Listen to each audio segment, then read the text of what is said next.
You know, I know, you always think you would win, but you won't. No, you won't. No, you won't. You always think you would win, but you won't. No, you won't. No, you won't. You always think you would win, but you won't.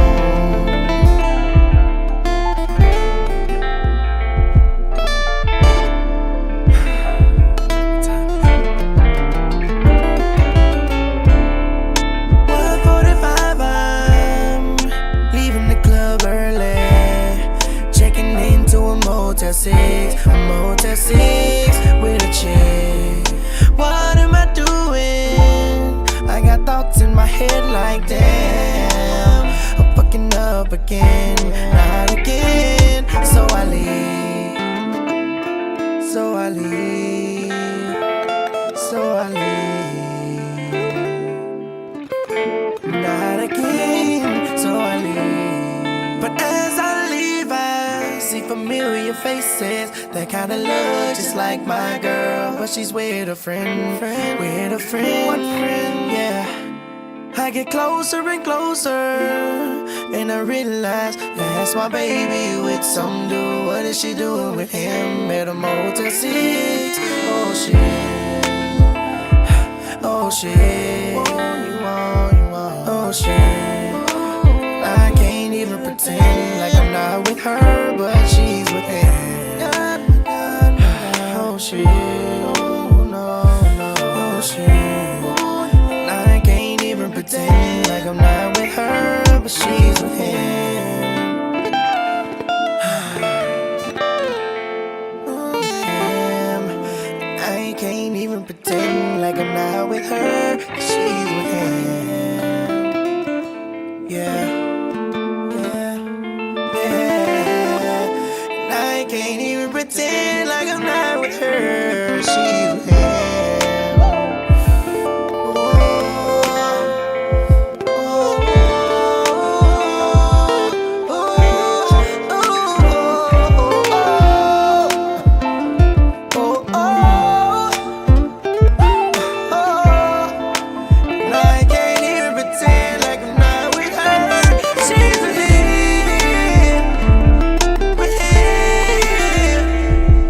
With him.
Bang, bang, bang, bang. Shit like that, shit like that, shit like that, shit like that, shit like that.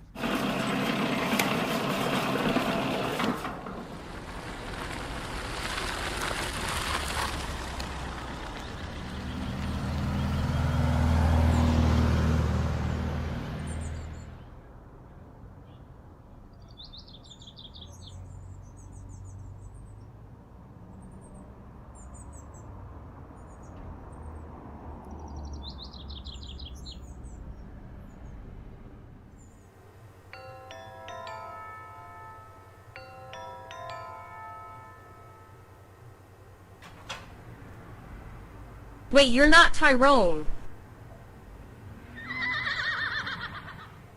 You're white as fuck? So what you do is you walk outside, you walk to the middle of the street, and you just turn to the sky and you yell out at the top of your lungs, "If it ain't white, it ain't right."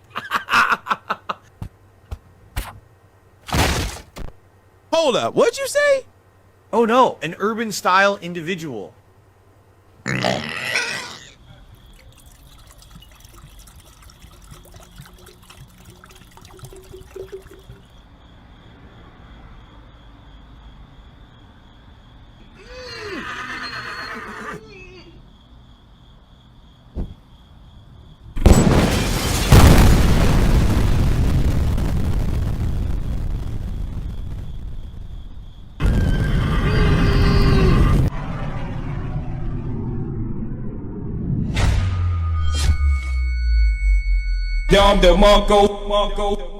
King Sly. Hey, everything be like off the top these days. Like these days, I don't even know what a pad is these days. You know?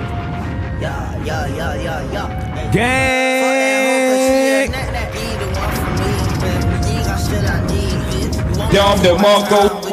We are back. We are back. We are back. Maybe I'm just too G. Shit like that, shit like that, shit like that. Gang. Talk to me nice. Talk to me right. We back outside tonight. We are so back. We are so back. Double JP, how you feeling? Square, what's poppin'? Ernie, I see you. Mental patience down back in style. Reed. Shit like that, shit like that, shit like that. Sandy, what's poppin'? Bang, bang, bang, bang. That is true. That is true. Marco, what's poppin'? Shogun.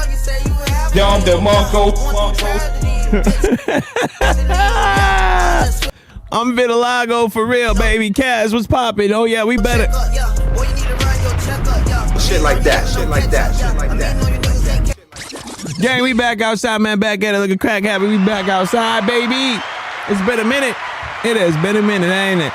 The Vitiligo can stop the boy. We outside. All right, well, I know it's been a minute. It's been a minute. I'm happy to be back, though. We got some things we got to talk about today, boy. What? Here we go. Already, how already is there a problem? Already there's an issue. How? What is the problem already? Huh? I barely even walked in the door. I barely walked in the spot. What did I have already? Oh. That's what we call the vid. The vitiligo. The vitiligo. The rib.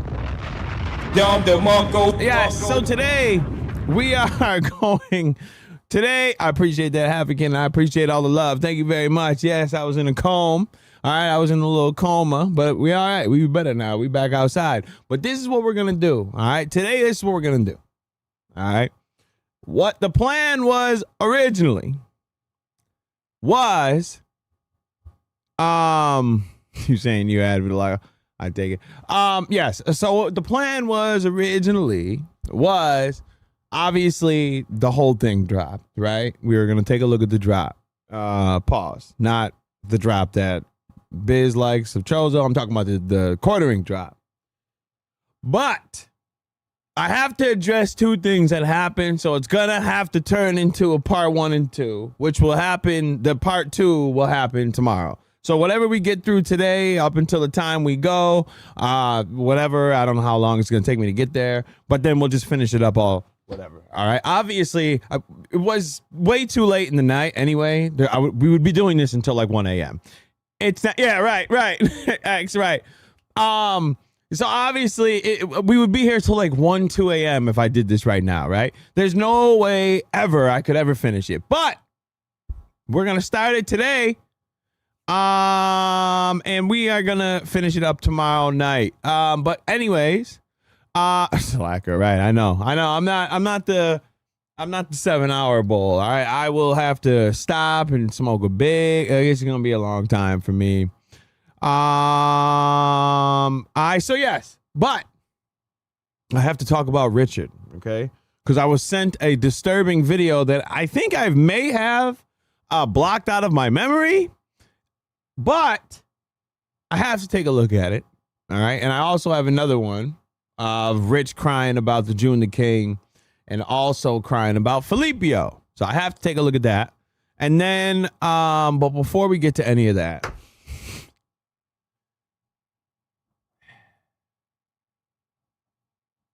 I got to talk about something that I just don't understand. I just don't get it, right? I just don't understand the amount of nonsense that is said about me, right? The amount of nonsense that is said. This doesn't take the cake, obviously, because like being a pedophile and all that obviously is like, whew. But this is one of them ones that's like stupid, right? Stupid. One of the dumbest things I've ever heard in my life. One of the dumbest. So I got to address it. All right. Because I was hit up. It's not Kermit and Mouse. Not yet. No. I believe so. Maybe. Reap. Maybe. So the what now is crazy. Yeah. Well, we'll get to it. X, hold your horses. We gonna get to the Kermit. All right, we gonna get to the Kermit. Yeah, 8-bit, that's the Kerm, but not yet. All right, we have to talk about the big not the big skirmish, but the skirmish that happened that somehow that ended up that I had an allegation out there on me, okay? Because apparently one of the detractors out here, I'm not a commentary spurt, has been fighting with everybody. Oh, you were saying there's a new one. I thought you said I was the new one. Oh, my bad, Mr. Gamer, my bad. I thought you said I was the new Spurg. I have to take a look at that. I'm not sure who that is. But LWO was fighting with a lot of detractors, all right? And you know LWO, the detractor or whatever. The long time ago, well, not a long time ago, I don't really remember what happened, but we had the infamous debate between LWO and Reaper, right? So that went down. I haven't really heard anything ever since then. Last year, was it? Okay. I haven't really heard anything ever since then, but there is a huge fight. All right. Yes, I did get the Bobby follow out of nowhere. That was a very odd follow. But so out of nowhere, I started seeing that one of the other detractors, Bill Purnell, I don't even know who that is, started fighting with the LWO. And this is some of the back in how's Aviga doing? I don't know. Probably not the greatest if I had to guess, right? If I had to guess, I'm not sure though. So he has been fighting with this dude, and I guess he ended up blocking him at some point. But Bill was like, "Oh, this is a tire to get a job instead of spending his life terminally online. Wouldn't be poor." And then he's like, "You're autistic to realize it yourself, based upon the things you avoid addressing." And then I think Nugs was in here too. I think Nugs, you were fighting with him too. He was fighting with Chill. He was fighting with a bunch of people, right? All these people he was fighting and arguing with. And I think that they were all calling him a pedophile, right? Even nuked an entire playlist containing zoo porn. God damn. What? I think they were all calling him a pedophile, and he said he was going to sue people about it. he was going to sue people about it or whatever, right? So I was like, what is going on with this dude? Like, I didn't know this was going on, right? Because I'm not paying attention to it. And then, like, I think Broside got brought into it. Oh, Jesus Christ. Broside got brought into it as well. Here we go. Cry about it. Nobody should follow you, disgusting liar. Is Agent Proper okay with this behavior? You lying about me reporting your account and then celebrating when someone else actually does it? Is Bill the new Fred Fox? What do other real detractors think? I'll keep tagging in more until you break, you disgusting liar. I know you're a functionally retarded, but I'll spell this out for you as clearly as I can one last time. I don't answer you. I don't answer to BSP. I don't answer to anyone on here. You're an embarrassment to detractors. Look how many people liked my tweet about you crashing out. And then that's when he starts going. So he's on full, right? Going on. So then not only that, but Chill jumps in. All right. And I haven't talked to Chill in a very, very long time. Bill says that apparently Ludwig is about to sue people. The terminally online resident detractor, weirdo Ludwig, is threatening to sue people. I will personally fund anyone's defense if that happens. Oh, that's TJ. No, I don't want to click TJ. Shout out to TJ though. Where's Chill? Right here. Chill. So where's the fight with him? Hold on. Free scrolling is dangerous. Dangerous. I hope he didn't delete them.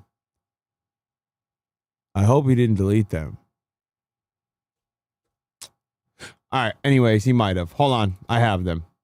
I don't know. I'm not scrolling through to find them. So I'll just do this. We'll just do this. Because they were sent to me. All right. They were sent to me. So let me just pull these up real quick. All right. Where's that one? And that one. And that one. It might be the same one, right? No? Okay. Boom. Okay. So, ho. Oh, you found it? You see R2 wearing that tiny hat? No, I didn't. I did not. That's hilarious, though, if he did. If he was, that's hilarious. So here. Oh, you got it up here? TJ, what up? Chill and block me. He still got you blocked, bro? All right, let me pull this up. Go to site. Okay, here we go. So, holy shit, didn't know so many DSP detractors are lolicons and bigger freaks than Phil. Didn't know Ludwig whittled his pud to that shit, which is an insane way to put it. Whittling pud is disgusting. And then he says, you're lying, Chill. You think I'm not going to drag your ass for this slander? You already muted me, so please, someone tell this delusional donkey I'm ready to let him present evidence for these accusations. Man up. And Chill's like, well, if you are, you aren't.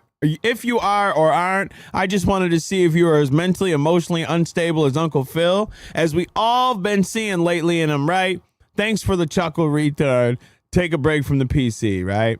And then he starts going on somebody else. Dude, what's going on? He's drunk. Yeah, but what is all this hate towards you? Is literally something, whatever. I thought there was more, though. Oh, this one's funny. Shout out to Shia LeCuck. The spirit of Snood lives on. That is hilarious to me. Shout out to that. All right. I love that. I love that we're leading the charge here about this whole thing, right? Here's more. Where is this one? Here we go. Here's one of them. This weird doofus slanders me, tags me in the slander, and if I dare respond to any of it, suddenly I'm the bad guy. Does this make sense to anyone? And he tagged a bunch of people. And then Chill was like, oh yeah, I trolled his ass to see how unhinged he got since our last interaction. He might have thinner skin at DSP. I love how it feels like he's always on the verge of crying real tears.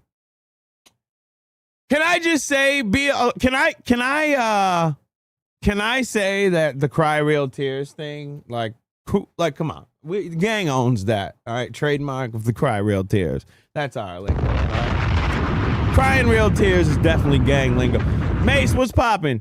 It's definitely ours, all right? We're gonna trademark that one, all right? That's our talk, all right? We cry, we did it, we did that, all right? The cry real tears, all right?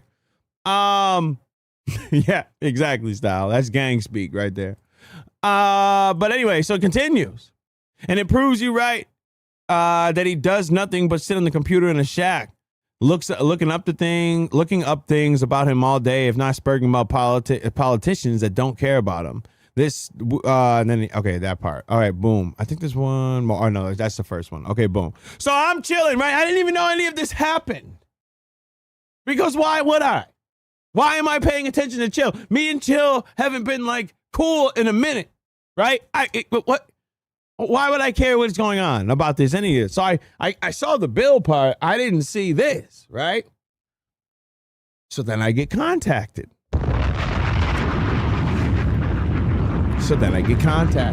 Right? And I'm like, that is true. If you look under my reply, you can see him telling Copeman about defending Chibi reviews. Oh, I have it actually. I think Reap put that up, which is a dangerous take to have, by the way. I mean, this is a rough take, I will say. This is a rough take. So one of them. All right. So Nug says, but why would you care so much about people like Rev and Chibi specifically? Like, I get it. You don't want to admit to being a lolicon publicly. It's fine. But anyone with a brain can see what's going on here. Right. How much did I contribute to 007's court case? Oh, $243,655.25, but just light work.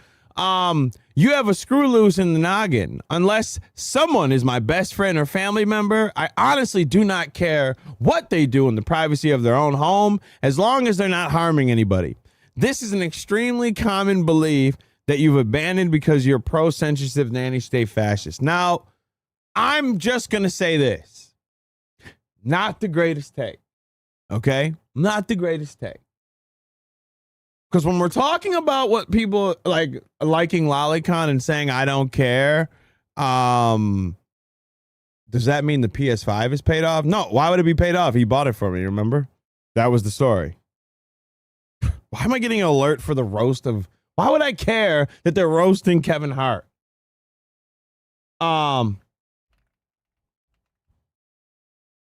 Yeah, so why would I care? Yeah, why? No, it's not paid off. It was bought for me. Do you not remember the story? It was bought for me. That was the part of the deal. To expose a lolicon, I got a PlayStation 5. Duh, stupid. Which I think that was a great idea. I mean, that was a good deal I took right there. I got content to expose a freak, and I got a free PlayStation 5. I feel like Seven got robbed in that deal, not me. But anyways. Not the greatest, because Rev is disgusting, all right? Very disgusting, and obviously Chibi is just should be shot, right?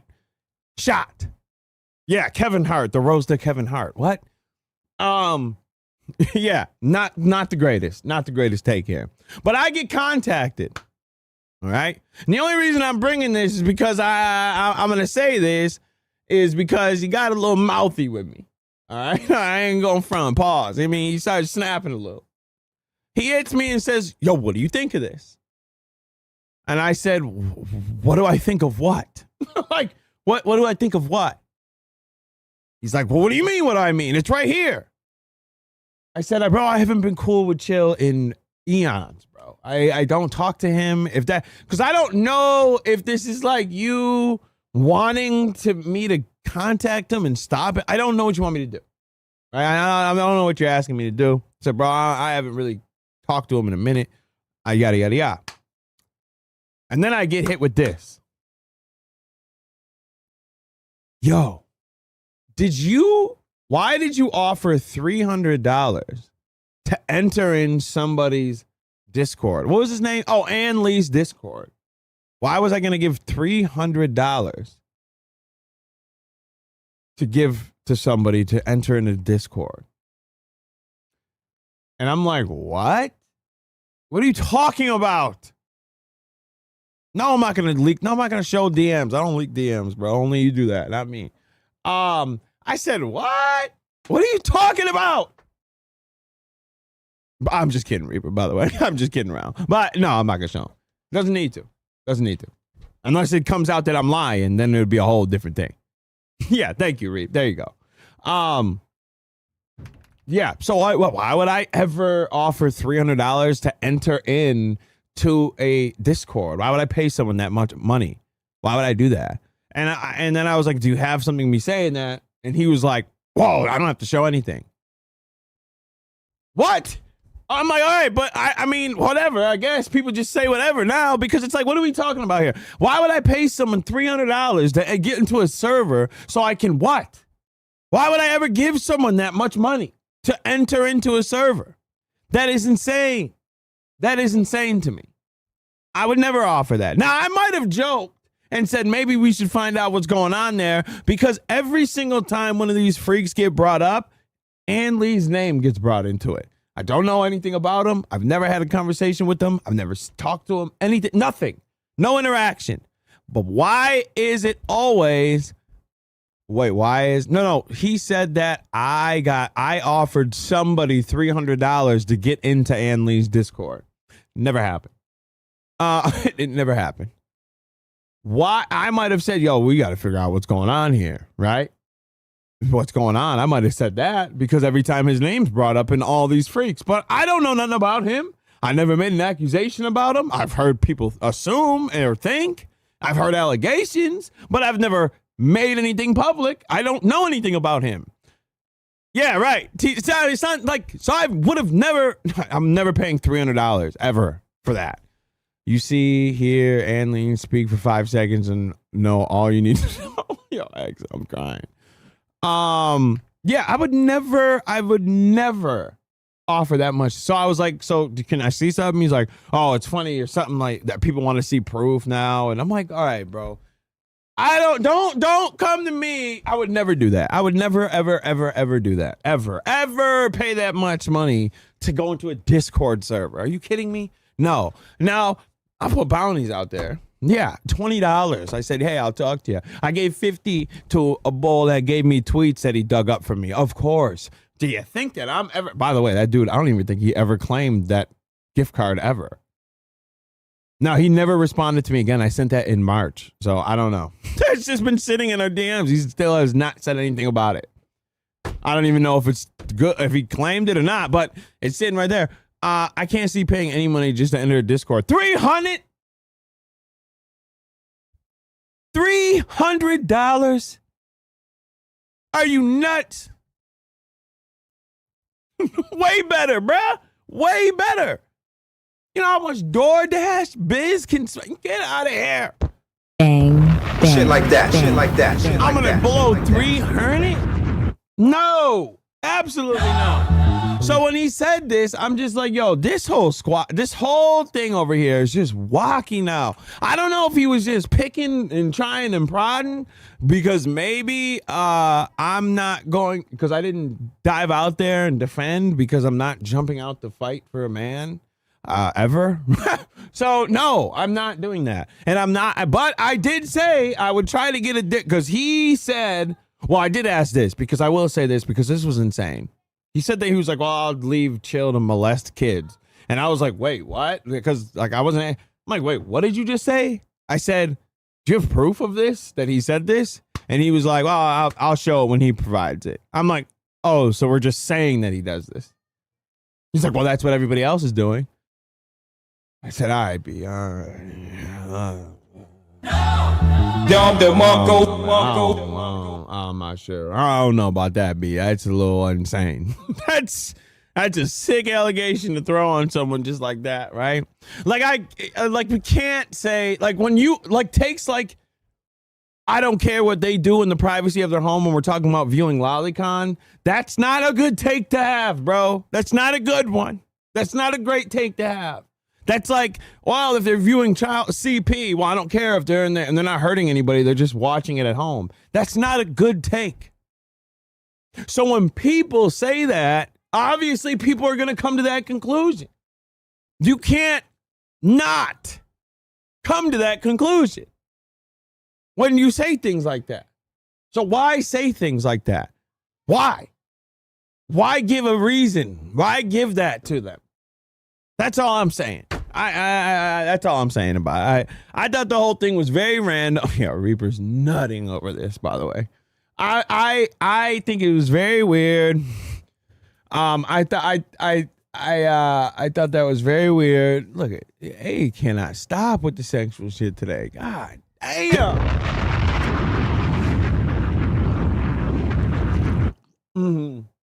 He started fighting with them. Jesus Christ, Reap. Yeah. Abba's now facing baby mama allegations. Yikes. Yeah, he was fighting with them, Ghost. That's why, like, he just started picking fights with everybody, bro. He was picking fights with everyone. But yeah, I don't know. All I'm saying is not the greatest take. All right, not the greatest one. And if you want people to not have this, I would probably refrain from stuff like this. And just saying, right? Saying you're pro censorship. I just don't agree. That's like the chibi defense too. Like, oh, you're pro censorship. You're pro censorship if you don't like this. No, I don't like it because it's disgusting. That's why I don't like it. I think it's disgusting. That's why. But I don't know. I didn't like that. I didn't like the whole molesting. We're just throwing these molesting kids out there. And I don't like the fact that we're just like, I'm asking a simple question about like, where did you get this? Like, this is almost as dumb as the PlayStation 5 thing that these idiots clearly still believe, right? Clearly.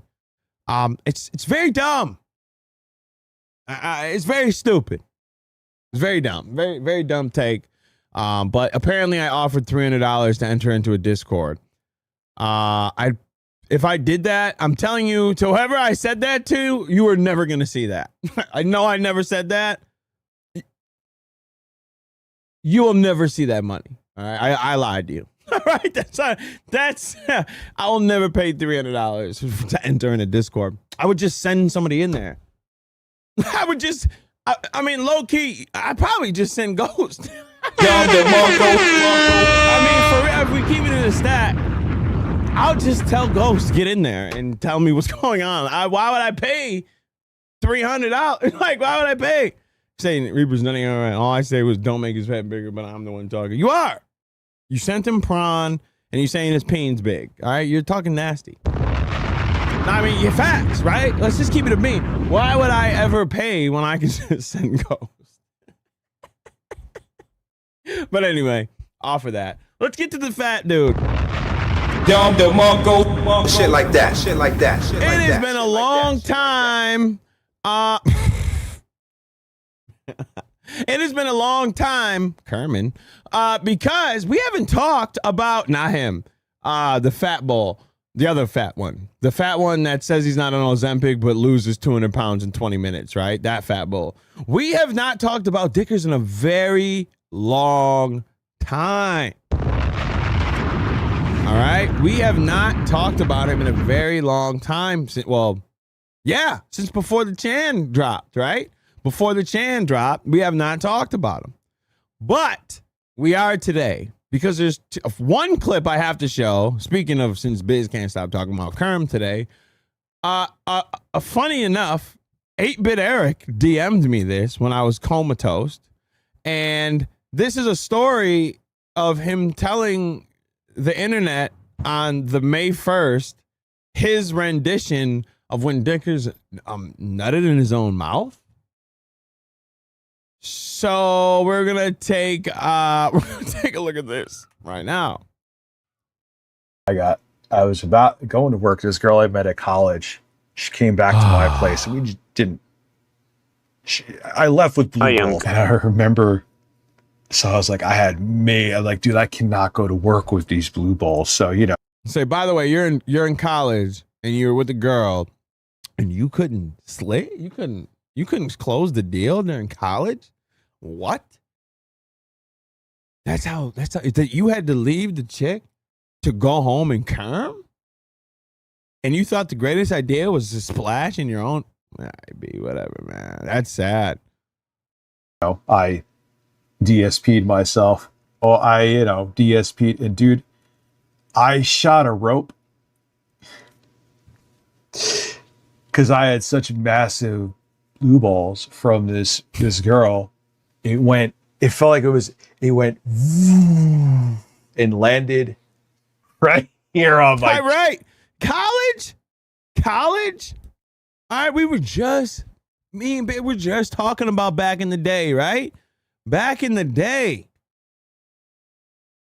Just hopping, college, hopping, bunny there, bunny, we were killing it. Good night, baby, love you. We were killing it. Shit. It was like a catapult from my penis, man. Jesus Christ. And I was like, oh God, if that was like not a half a foot, yeah, you've done it too, Seymour. So you could, I'm like, oh, so you have people around you that did this. Jesus. There was like, man, it still could be a thing even when you're an old man like me. It's like, you don't finish, right? Whether it be by yourself or you're messing around. So it was like my micro penis became a cannon. Bro, you have to have absolutely no shame whatsoever to go online and tell this story to the internet. This is what I mean, right? This is what I mean. He must have grew up different because how I grew up, like what us guys did younger was try to, man, I'm trying to figure out why you always wanted to look cool for the female, right? You always wanted to act cool, extra. You might even act extra, right? What you don't in this new age, it's like, let's be as repulsive and disgusting and loserish as possible. That's not how you were supposed to be. You were supposed to be dope all the time. You don't say nothing embarrassing. You even felt bad when you were walking. Sometimes you would trip. You would do the fake run. You don't even want to look like you fell or do anything embarrassing. This dude doesn't have that. And that's how you know he has never been anywhere around chicks at all, ever in life. All right? Ever. Because the way he talks now, please. Right? You would be embarrassed if you sneezed too loud, if you coughed, or when you hiccup and you burp. Any of that. That you don't want to do any of that. You never want to look uncool. Ever. So like how they do it at this stage, and I'm talking to you as detractor demics, Sly, all right? Still acting that way. It's not because I was bigger, I was just repulsive now. Sitting around, oh, look at my God. Oh, I just farted and sniffing it and whiffing it, like doing all that sicko shit. None of that. None of that. These people are weird, bro. The game has changed. The game really has changed, and it upsets me. It has upset me to no end. So the next thing I want to take a look at, the last thing with Richard, is apparently also during this May 1st burst stream he was doing. Deplorable work. Word. Wait. Oh, yeah. I clicked on it earlier. Hold on. He was fighting with Phil because Phil, I got to give it to him. Phil kind of owned him a little bit. I ain't going to front. Phil kind of cooked.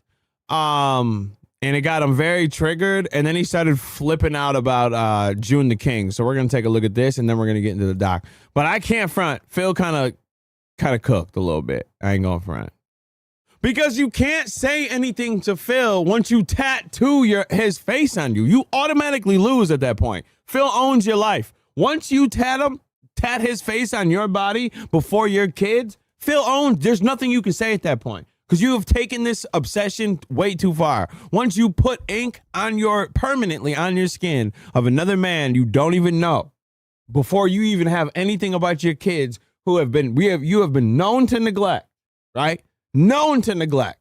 He owns you. You're the only one online that will forever get killed by Phil for doing that. And you think that was dope. Nah, dope. But let's take a look at this. Folt Jam did a $2 super chat. He says, unblock Rich so he can send a meaningful super chat. No, I'm not unblocking Rich. He ain't hopes for that. You're finally playing into the meme. Well done. You can't reverse the May 1st burst. Capitalize off it. Lemons into lemonade. Let's get that up on the leaderboard. Our first membership of the day. Oh, come on. Oh, wait. I may just be blocked. He blocked. Oh, Phil. Thank you, Kate. He's a waste of everyone's time, and I don't care about him. See, because here's the difference. All right? For me, it's my most embarrassing moment. I can celebrate it. I can laugh at it. I can have fun with it. For someone else who for a decade has tried to make that the focal point of their content because their content fucking sucks, so they think that making fun of someone else's embarrassing moment is content, just shows what a pathetic, miserable waste of life they are. So he's never getting unbanned. I know, that's what he wants. He thinks that today is like his birthday. And will he get his birthday present of coming on my stream? No. That's a sick birthday present. Yo, coming on Phil's stream. You want to be a part of it? Here's what you do. You look at the stupid fucking tattoo on your arm and you stare at your failure for the rest of your life. That's what. See, and you were right there. You stare at your failure. That's you, though. But I get what you're saying. You tried, though. But I will say, like, you always lose when you tatted like this face on you. What you can do today. He tried. I mean, he and I was like, all right, Phil, it happened. I get it. It's awkward, but it really isn't a big deal. Capitalize on it. No, he did win. He did win. Dude, it happened. And I'm better than that. And then, okay, so everyone else is going to joke about it anyway, whether you capitalize on it or not. And you. But Rich's has a point here because he did show these DMs back in the day when this is when the whole like, oh, it makes his wife cry when he talks about the May 1st burst and all that. And it's embarrassing. Because remember back in the day, when he revoked his membership or whatever, and then Phil was got all upset about that, and then they started fighting, and then Rich was like, yeah, I told him to like he's like, oh, he has my O face behind him, which I think is still gay to say, and then he brought up the fact that every time that his wife sees it, it makes her embarrassed, even though she wasn't around back then, but whatever. And she's embarrassed and he doesn't like it. And that's why he doesn't talk about it. It's the most embarrassing life. It was a whole trauma dump, basically, is what Phil did to Rich. So what Rich is saying right here is true. He did provide this back in the day. But still, Rich, you tatted another man nutting on your arm like you lost all day long. We're all butthurt. You are so sensitive to it. Even now, you're trying to be, oh, look at my burst, and it's just water being splashed. Yeah, you're not showing real cum. What is wrong? What kind of diss is that? You're really not coming like I do. Huh? You're really still uncomfortable with that. That's because you're a fucking narcissist. Doesn't make you a narcissist because you're not happy about a situation where you nutted live. What? That's my lowest moment. Why would I want to joke about that? Pretty in pink, my dog. What up? It caused distress to me and my wife. You guys remember, he even had a clip up on his channel when I gave him that email. Is hardly ever centralized or easily consumed, prompting the still sour on this guy because ain't shit, baby. Just happy to be back outside. of your doc. I'm sour because of the whole thing with the Dropbox. I didn't give a fuck about anything else. It is what it is. If there was something inaccurate there, it is like. But that was like, come on, man. What? You couldn't have came and talked to me.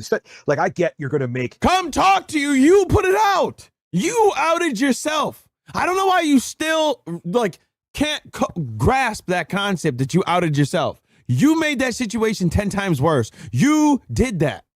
Nobody knew about it until you spoke on it. You thought you were getting the drop on Kino and you jumped out the window and ratted on yourself. Nobody knew about it besides you. And you went and snitched on your own self thinking you were owned. I've never seen someone self-own that bad in my life.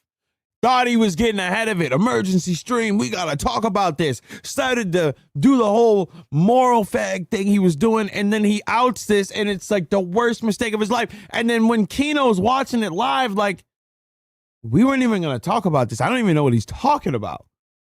We just were talking about this old mod that he was cool with, that he wanted to get information from someone else. Like, I don't even know what he's talking about. You did it. You can't get mad at people talking about it when you did it. A documentary, right? And I don't ask people permission. But that was just something. It's like, dude, really?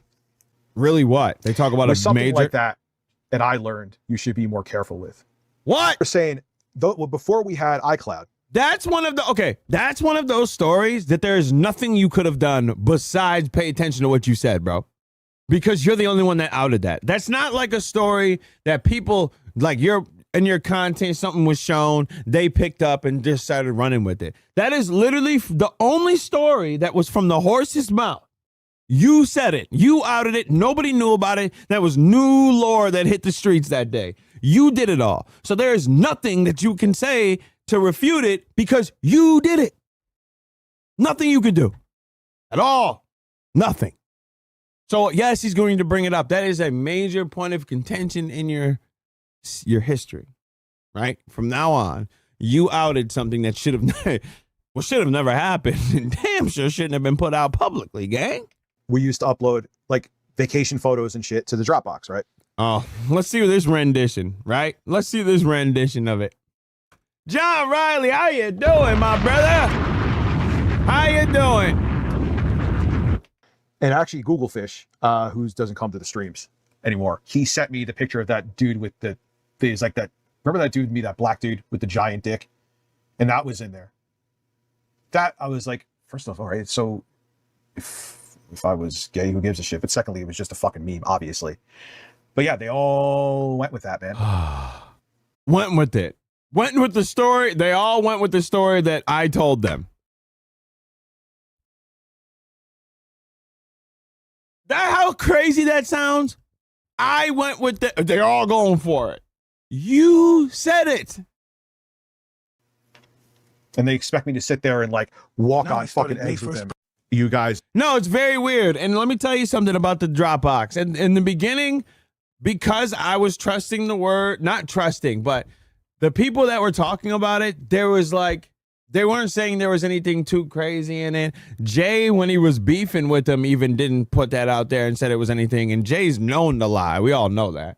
So he didn't say anything crazy either. What I changed my mind about the whole Dropbox was when I found out that it was like how much of that stuff was mixed into it and like his kids still had access to it. That was weird to me. That's when it became weird.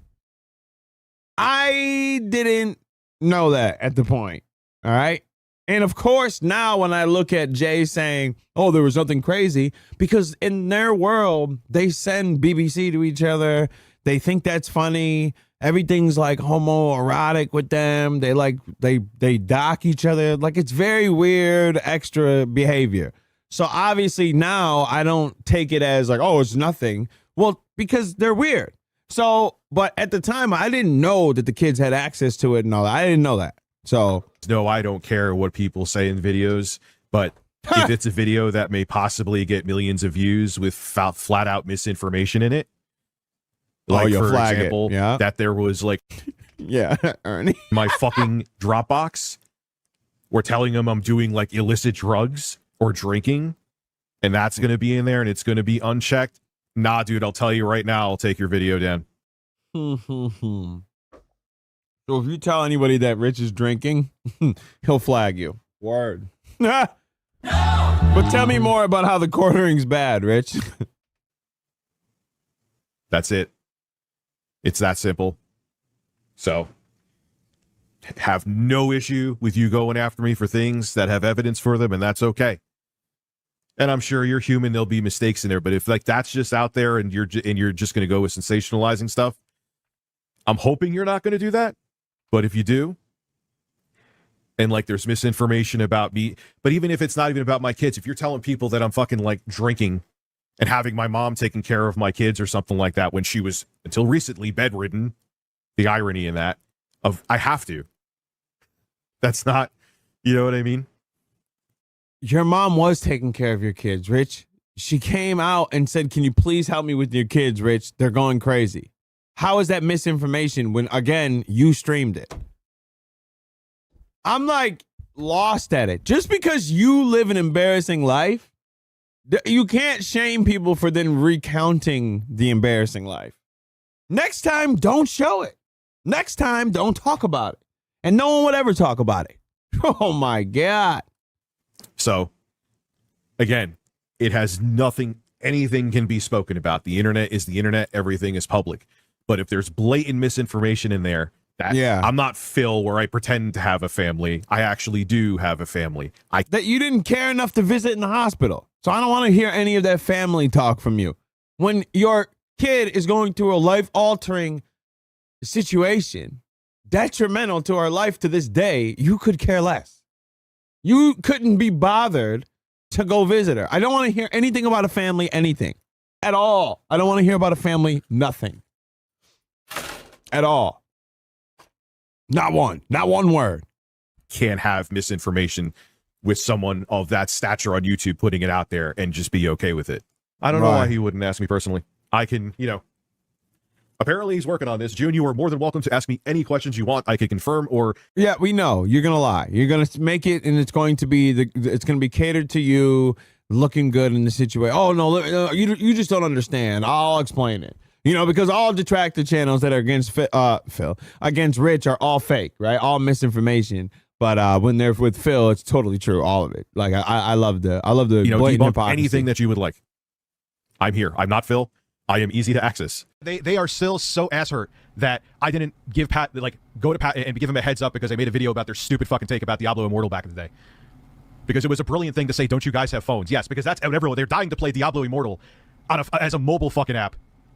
And you were telling people to shut the fuck up. They sound entitled. How long were they waiting? That's a fact. Now I ain't going front. That's a fact. For Diablo Immortal, but I was supposed to see because they're giant egotistical pussies, both of them. They have hot takes on everybody every day. I wonder, hey Pat, are you sliding in everyone's DM and be like, hey, I'm going to talk about you today. Hope you don't. No, you don't, because it's free speech. You don't have to. I'm gonna be like, hey man, I'm Pat. I'm going to make a video. Oh, now it's free speech. Criticizing your shitty take on Diablo Immortal. You mind? Just giving you a heads up. What would Pat say? We know what Pat would say. He would try to damage control it and convince you not to. Did Richard get kicked out of his house or something? Did Mob Dukes kick him out? Because why is he at the? Is he still? Is that the new room? Is at Lauren's crib? And they're living with Lauren's parents now. Like none of them live by themselves. Like without a parent involved. Still, they are way too old to be living this way. That's what people. When people say that, you should have given me a heads up first. What they're saying is you should have talked to me, and I would have tried to damage control my way out of you making a video on it. That's what you're doing.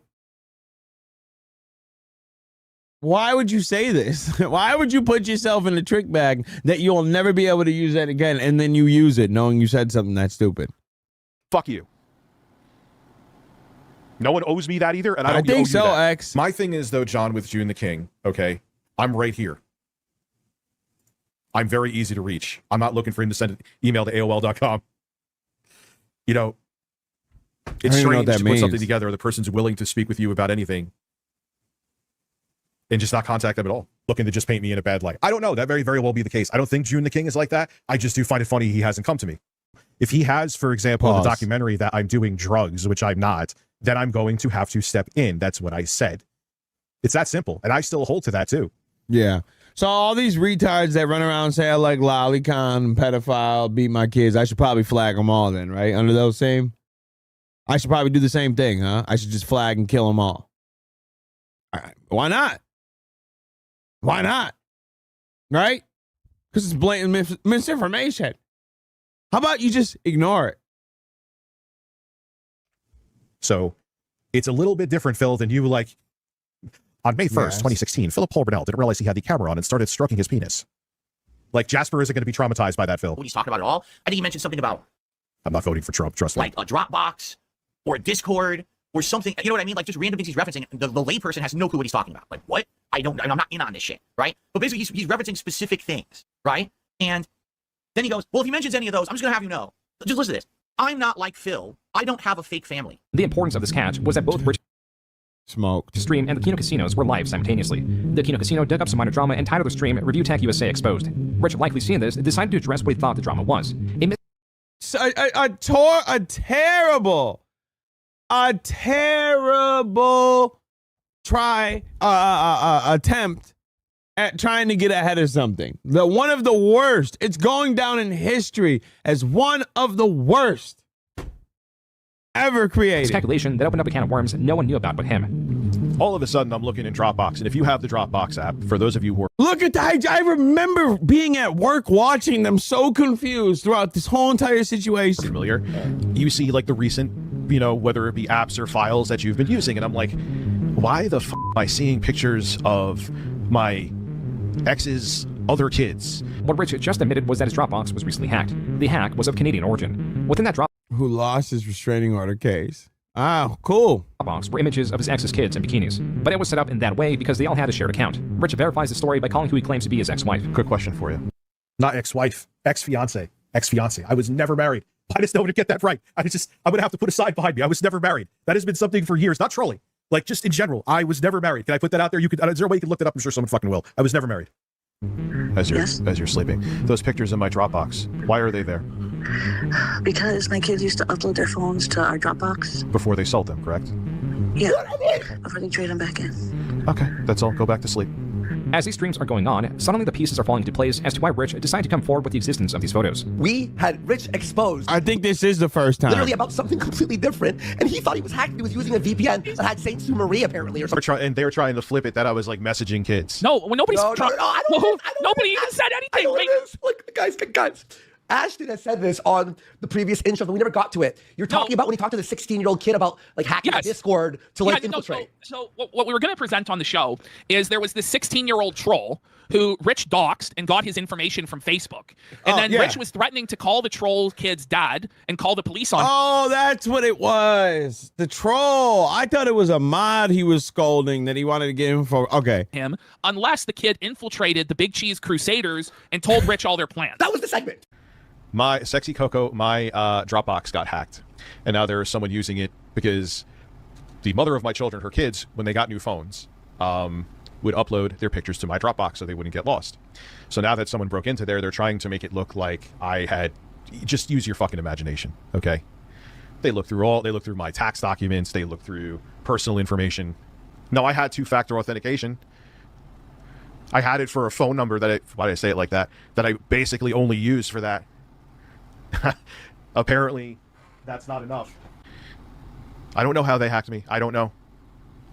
You know what was funny, though? The phone that I did use shook itself off of under my TV and fell into a Best Buy bag underneath the TV stand in my bedroom. Probably when they was getting a two-factor request. Wait, what? Hold on. Wait, what fell into a what? Hold on. What? Apparently, that's not enough. I don't know how they hacked me. I don't know. You know what was funny, though? The phone that I did use shook itself off of under my TV and fell into a Best Buy bag underneath the TV stand in my bedroom. Probably when they was getting a two-factor request. So wait, you never picked it once it was in the bag? You're like, fuck it, whatever. I'm out of here. So your phone just it just crip walked into the bag. That's what you're telling me? Bro, what kind of vibrate pause do you have on your phone that is jumping across your desk, bro? How many what? Son, stop. That is like that's a huge, that's like a jackhammer. Yo, I've never had a phone just do, I mean, back in the day, like a Nextel, chirp, maybe that, maybe then, maybe shake up an iPhone off to, and then jumps into the bag and just swan dives itself in. Makes sense. Just swan dives into it. Raggy? What?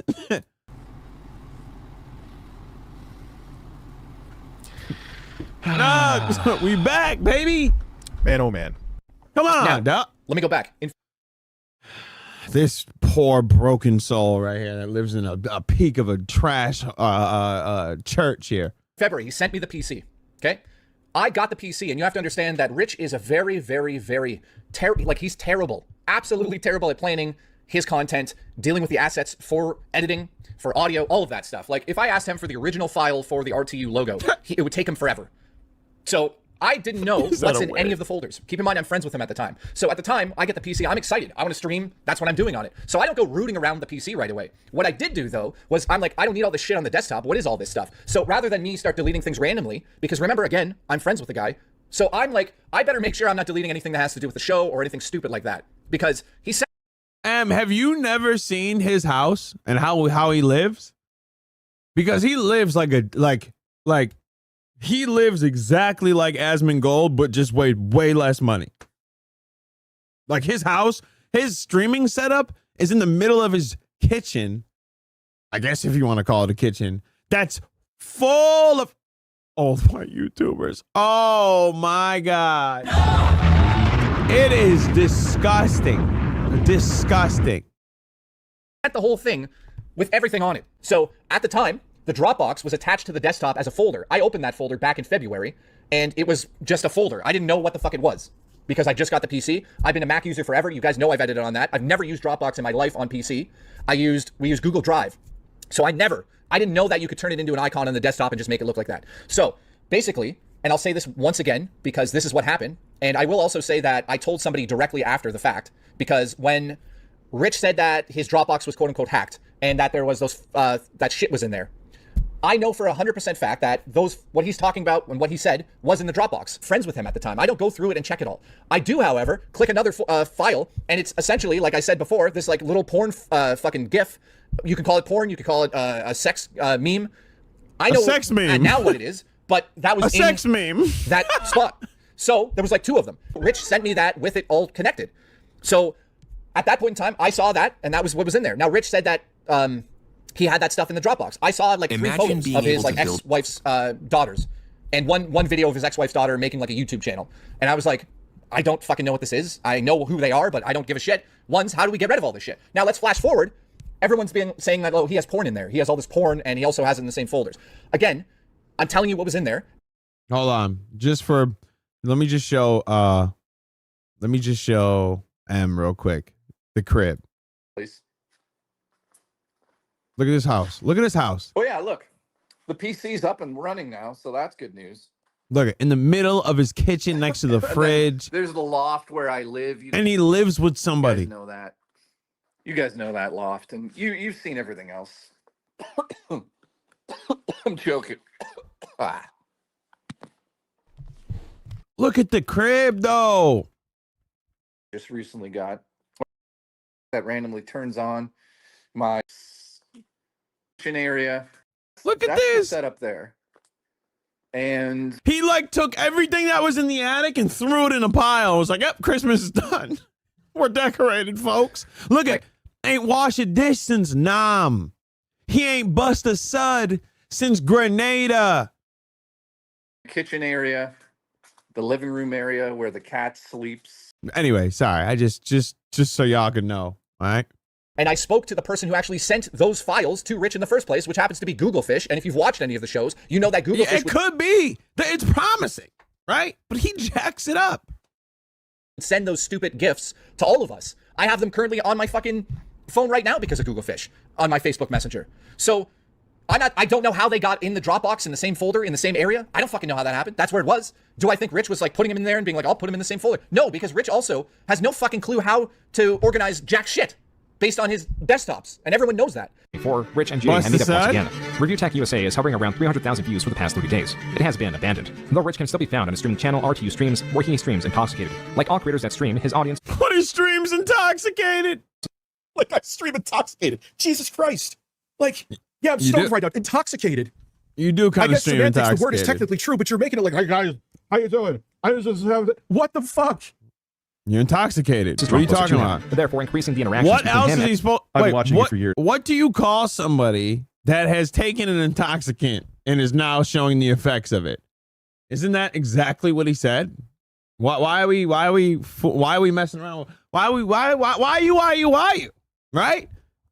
Yeah, you're It's building detractor base. Everything in the past 10 years has been building up to this moment. From Rich's controversial past that serves as a base for the hate, to the killing of his channel, which provides discovery to detractor channels, and the tragedies in his personal life that have skyrocketed his anxiety, which has him responding both impulsively and angrily. Rich has now completed his transition, not to how he wanted to see himself as a respected content creator that creates love from passion projects that... No, I was over that. I knew that I didn't want to create anything. ...are beloved, but as the laughingstock that constantly shifts in his intentions, how he views his relationships, and how he sees his future, that is hard to see as anything but grim. Grim. Let's see. What was your take? I don't see things as grim. I ain't in that defeatist mindset. So, I don't like you watching Benny the Butcher. I don't like you. Oh, look at Meerkat was reacting to it too. I don't like you listening to him, and I'm still mad that you got in a fight with someone in Griselda. That bothers me to no end.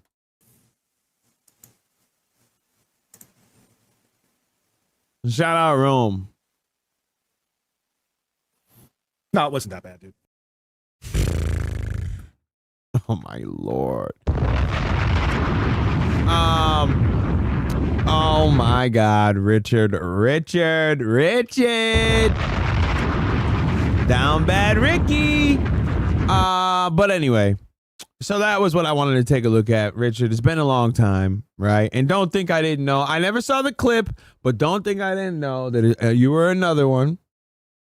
As soon as, yeah, and I don't know if you remember the Rome Streets beef that he had when he mixed up a song of his and just put it Rome Streets featuring Rich from Dutech USA and never said that it was like that he made it, not the original work. He made it, he titled it as if it was going to be that, like that's a real song that he produced. Yes, bro. Yes, back in the day he fought with Rome Streets. Yeah. And I covered it. And I literally said in the coverage back then, I said, bro, I can see why he thought that, right? And I wasn't even beefing with him at the time.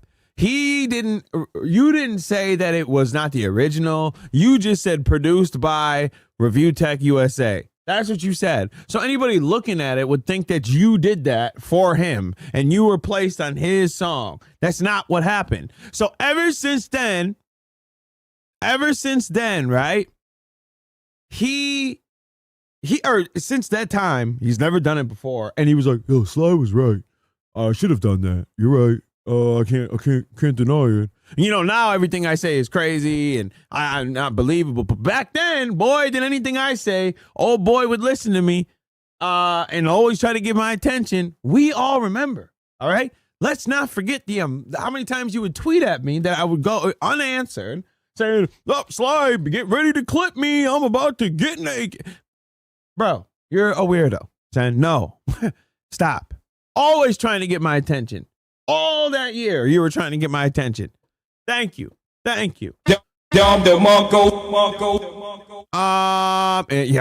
right. No, because then that's when everybody started running with the, oh, you just don't say anything because Rich shouts you out. No, I didn't say anything because Rich wasn't doing anything until he did something. And every time he did something, I called him out.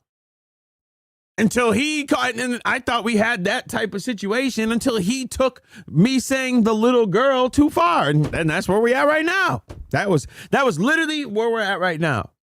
Is because he just took it too far. Now, inevitable, we were going to fight. Right? Obviously, because once I saw that you neglected your kid, obviously I was always going to bring that up and you were going to fight, right? We were going to fight then. So, whatever. But okay, now it's time. Let's get to it. Joon the King put out the quartering doc. Now listen, I don't know how long what are we at? An hour? So we're probably going to go to like 2 and call it. So however far we get in this is how far we get tonight. And then tomorrow we're going to finish it up. I'll probably start earlier tomorrow so we can knock out a big chunk of this. But yeah, so let's get into it. Part 1 of the quartering 2 decades of grifting. All right, let's get to it.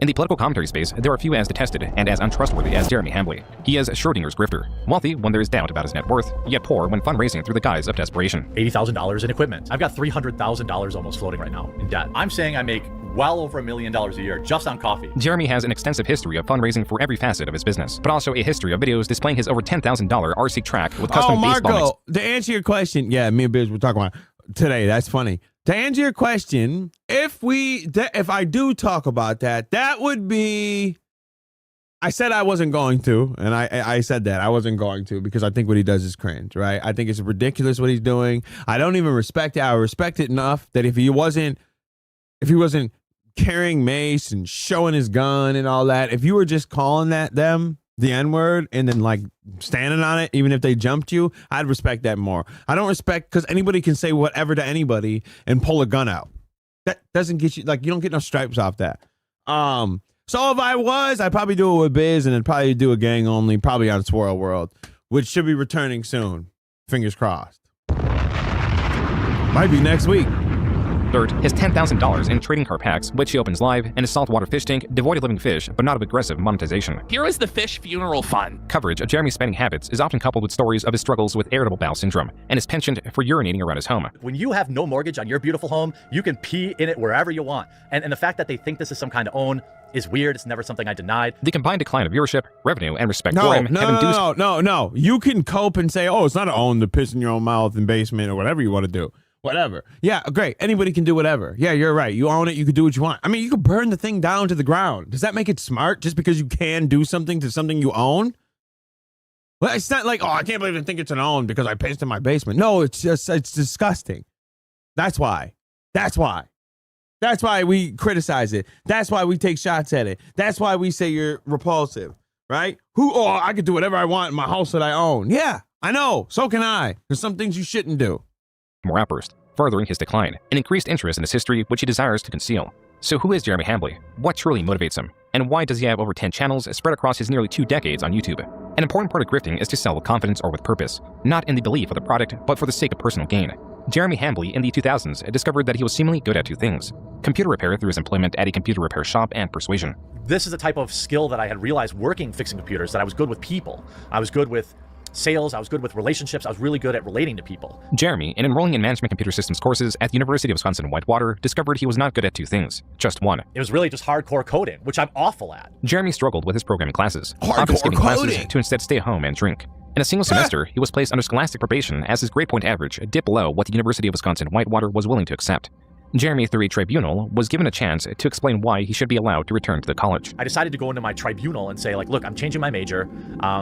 I think I'd be really good in marketing, and here are the many reasons why. I also said, I'm having problems with my girlfriend and being away from home because I knew how to play on people's heartstrings, you know? Jeremy's emotional plea worked. Sounds like you were gay. Oh, I'm missing my girlfriend. Man, shut up. Returned to the school. You probably didn't even have one. To study marketing. Jeremy was refining his craft, claiming that he excelled in his marketing courses, eventually graduating with a Bachelor in Arts in Marketing in 2005 and a Master's of Business Administration in Marketing in 2007. It was the same year that Jeremy created his first YouTube channel, combining his college degrees and his experience with computers. The first video in our series, From the Eyes of a Computer Tech. Be Your Own IT was a channel primarily made to convince viewers to visit Jeremy's website, beyourownit.com. Wait, is that supposed to be Jeremy in the tie? Be Your Own IT. That's supposed to be him? Come on, son. Come on, son. That ain't it, Chief. That's not you. You look nothing like that. Who is that little... Who is this little... Who is this dweeb in the corner? That's not you. Was a channel primarily made to convince viewers to visit a little cum stain in the corner. Jeremy's website, beyourownit.com. In both areas, Jeremy heavily promoted his Be Your Own IT personal computer repair courses, laptop repair courses, and even a guide on how to start a computer repair business. Eventually, he would sell the physical tools needed for computer repair. Among the hundreds of videos encompassing guides, general information on computer components, and advice, few would be archived. The videos that were would haunt Jeremy for decades. At the office this week, we had a situation where one of the techs came across some pictures on a customer's computer that were of the child pornography variety. Jesus Christ! Do none of you cows know what to share and what not to share online? You're like, I came across this child CP variety, and yeah, I may have downloaded it to an external hard drive and took it home and pledged myself to it, but I mean, it was there already, right? And when in Rome. I don't really know if there's any tech way to put that. The point of this video is just to... if there's any tech way to put child porn, I don't know. You're right. I don't know. Remind people that, as techs, we read your emails, so to speak. I'm not saying it's right. I'm just saying it happens. And download them. So if you have things that you don't want computer techs to see, maybe change the folder name when you take it in if you can. Oh, yeah. Not, report it. Well, maybe just change the folder so we wouldn't have to search through it and I wouldn't have the impulse to keep it for myself. Some would see this video as informative in how computer techs have access to users' personal information. Others would, eventually, view this as Jeremy, per his specific example, advising predators on how not to get caught. For the time being, this video was buried under popular tutorial videos of questionable quality. How to hide your CP from a tech. Be Your Own IT. How to hide your CP. Jeremy soon moved on from this channel, not from disinterest, but rather the interest of who Jeremy claims was a venture capitalist, or VC. Some VC guy bought that channel from me, and I think I got $160,000. So I got a big check. This was when I was 22 years old, 23 years old. Side note, it is impossible for Jeremy to sell I don't think this is true. that YouTube channel at the age of 22 or 23. With his year of birth being 1983, it would place the transaction in 2005 or 2006, a year or two before his channel was around. even created. Regardless, Jeremy's claim does seem to hold some merit. As early as 2011, there were different hosts on the Be Your Own IT channel. Oh, they keep getting uglier. Who are these dregs of society that you keep throwing on here? With this potential transaction, the possible selling of the Be Your Own IT channel, something changed with Jeremy's outlook on YouTube. That's probably the guy that had the CP on his computer. He hired him. He hired him. Yeah, you want to be on the channel? Just keep coming with that stuff. Suddenly, channel growth could translate directly to revenue. The grift, as it were, was not entirely in the selling of products through his personal websites. It could now also be to sell a channel and the website coupled to it. This could explain RC Nightmare, a channel established August 27, 2010. As Be Your Own IT drew from Jeremy's experience with computers, RC Nightmare drew from Jeremy and his best friend Brandon's enthusiasm for RC cars, specifically higher-end, customizable remote control vehicles. I ain't gonna front, though. All right? Them shits is fire. All right? I had this dude, right, back in the day. His dad, at the time I didn't know this, but he had all the nicest stuff. I was jealous too. I was a little nicklet out here. All right, jealous. All right, because he had all. I would get the Game Boy, he'd get two. Right, I'd have. Oh, I got Game Boy Blue. I got the Pokemon Blue. He had all three of them. He had the yellow with the light joint. Like he had all the customized things. You know, the Game Boy that made it 50 times wider once you add it. Like, oh yeah, now I can game. Right, he had it all. Right, at the time I didn't know it was. You know, I did find it kind of weird when we were going to school and the SWAT team kicked in the door at the time and pulled us to the side while he kicked in that joint. But at the time, you know, I just thought maybe it was a mistake, right? I didn't know that they were hustling, for real, slanging it. Didn't know that. But besides the point, had it all. I had this car. I had this little the RC car. You know, you get the Walmart joint. I'd be ripping and running. Of course. He had to go get one of these. And boy, did this shit rip up the road. I pretty much just brought mine in the house. I'd never brought that out again. Why? He'd be like, oh, let's race.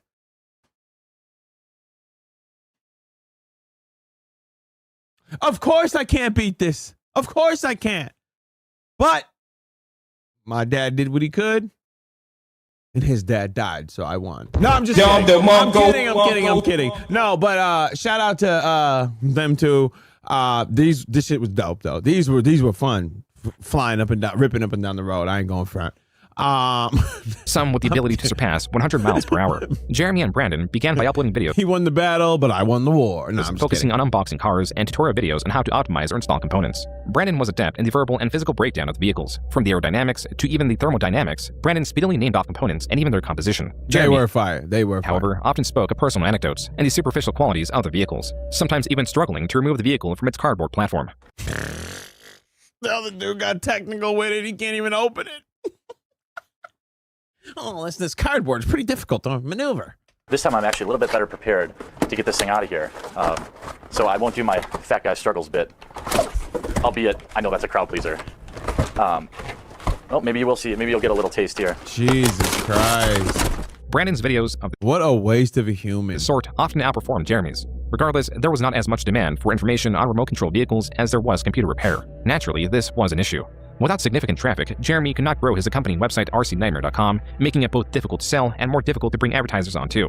While Jeremy did utilize his tested strategy of nearly daily uploads, he also found a new way to boost both his channel's growth and his website's growth, even if it was artificial. Every 250 subscribers we get on YouTube, we're going to give away a truck, up to 10 trucks. If we get all the subscribers in the next week, we'll give them all away this week.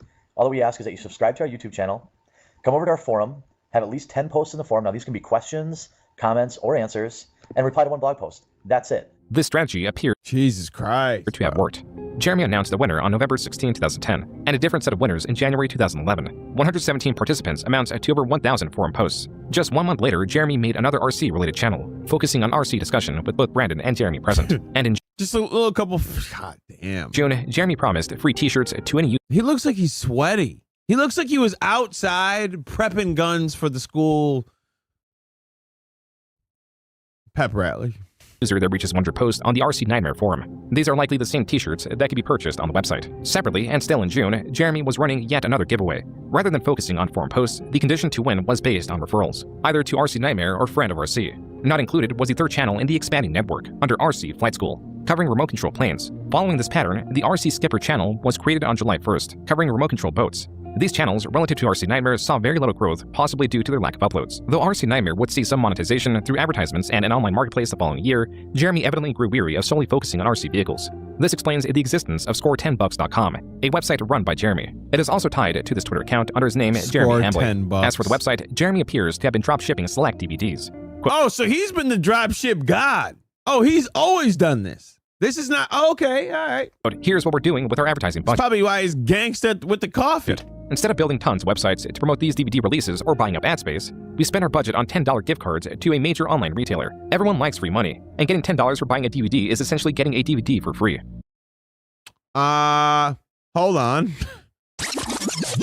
Kick back a little bit and say that one more time. Your online retailer. Everyone likes free money, and getting everybody likes free money. $10 for buying a DVD. And getting $10 for buying a DVD. Okay, getting $10 for buying a DVD. Getting $10 for buying a DVD is getting a free DVD. Getting $10 for buying something. Unquote. This website, apparent from the lack of updates, was abandoned the same month it was erected. Jeremy, unrelenting, created yet another website known as Marketing Sheriff. As with Be Your Own IT and RC Nightmare, this website had a forum, accompanying tutorials through the Marketing Sheriff YouTube channel, and offered one-on-one consulting. Quote, Marketing Sheriff also hosts high-level online marketing video lessons, elite contract negotiations, and members-only forums of experts to get... Yeah, but... exactly, Mace. But DVDs weren't like $10. They were like steep back then. Your questions answered right away. You might get a $10 joint if you bought like Pootie Tang or something in like 2012. You might catch a 10-piece. Huh? Deputy Program is a group of the world's top-performing online marketing, design, contract negotiation, and all things business-oriented. Unquote. According to Jeremy, Marketing Sheriff in focusing on servicing higher-end clients would be his main revenue stream.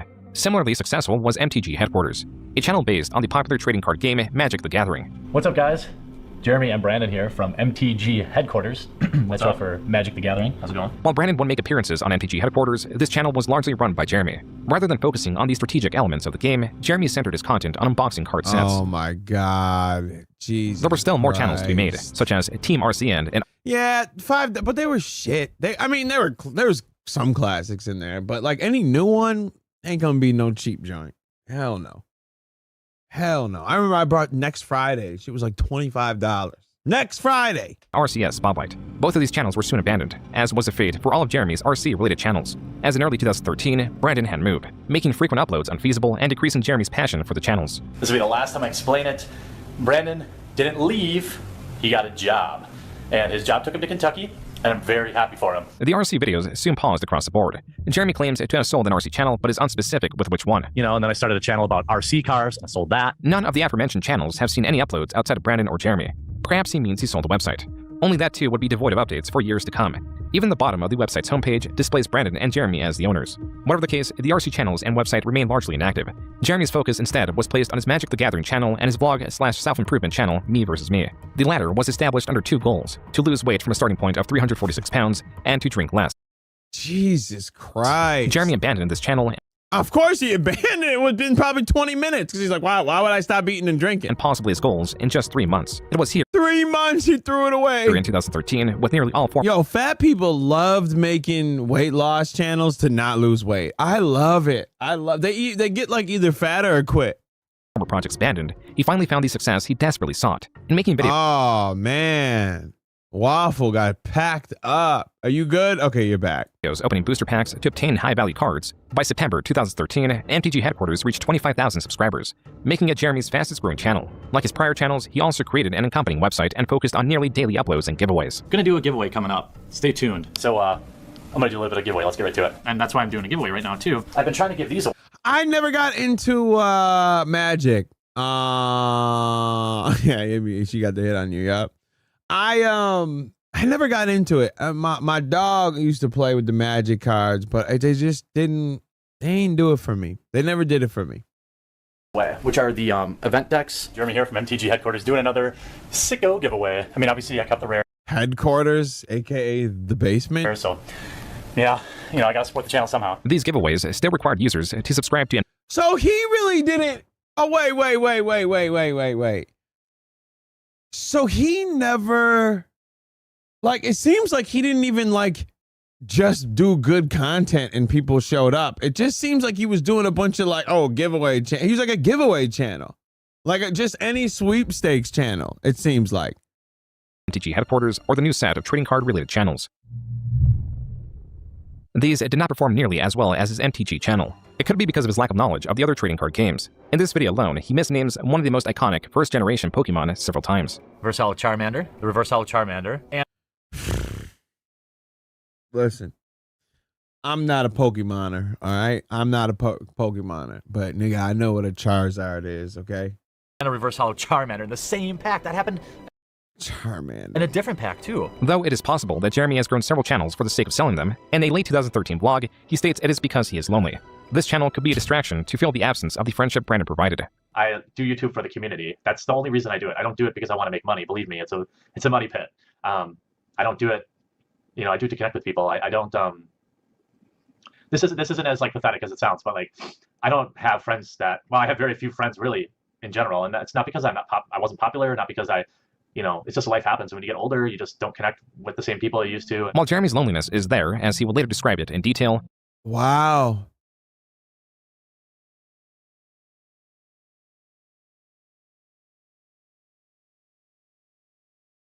That is...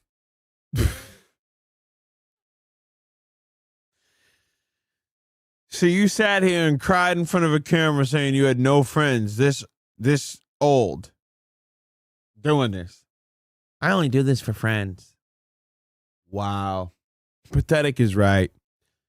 That is a sad existence, my brother. The motivation to grow his channel was also likely monetary. Whatever the case, no matter how large his channel would get, he would always desire more. Even with MTG headquarters at 54,000 subscribers, his largest channel ever, it was still not enough. How do we get to 100,000? How do we continue to fulfill the mission statement that is basically to grow the game and grow such an amazing community? Lame is right. And you guys have been truly awesome. So I've opened a store on the website, but what I've decided to do here is actually use a service that you've probably heard about called Patreon. I'm going to use it to do amazing things. Hey, Rich. Oh, wait, my bad. I cut the feed here, apparently. My bad.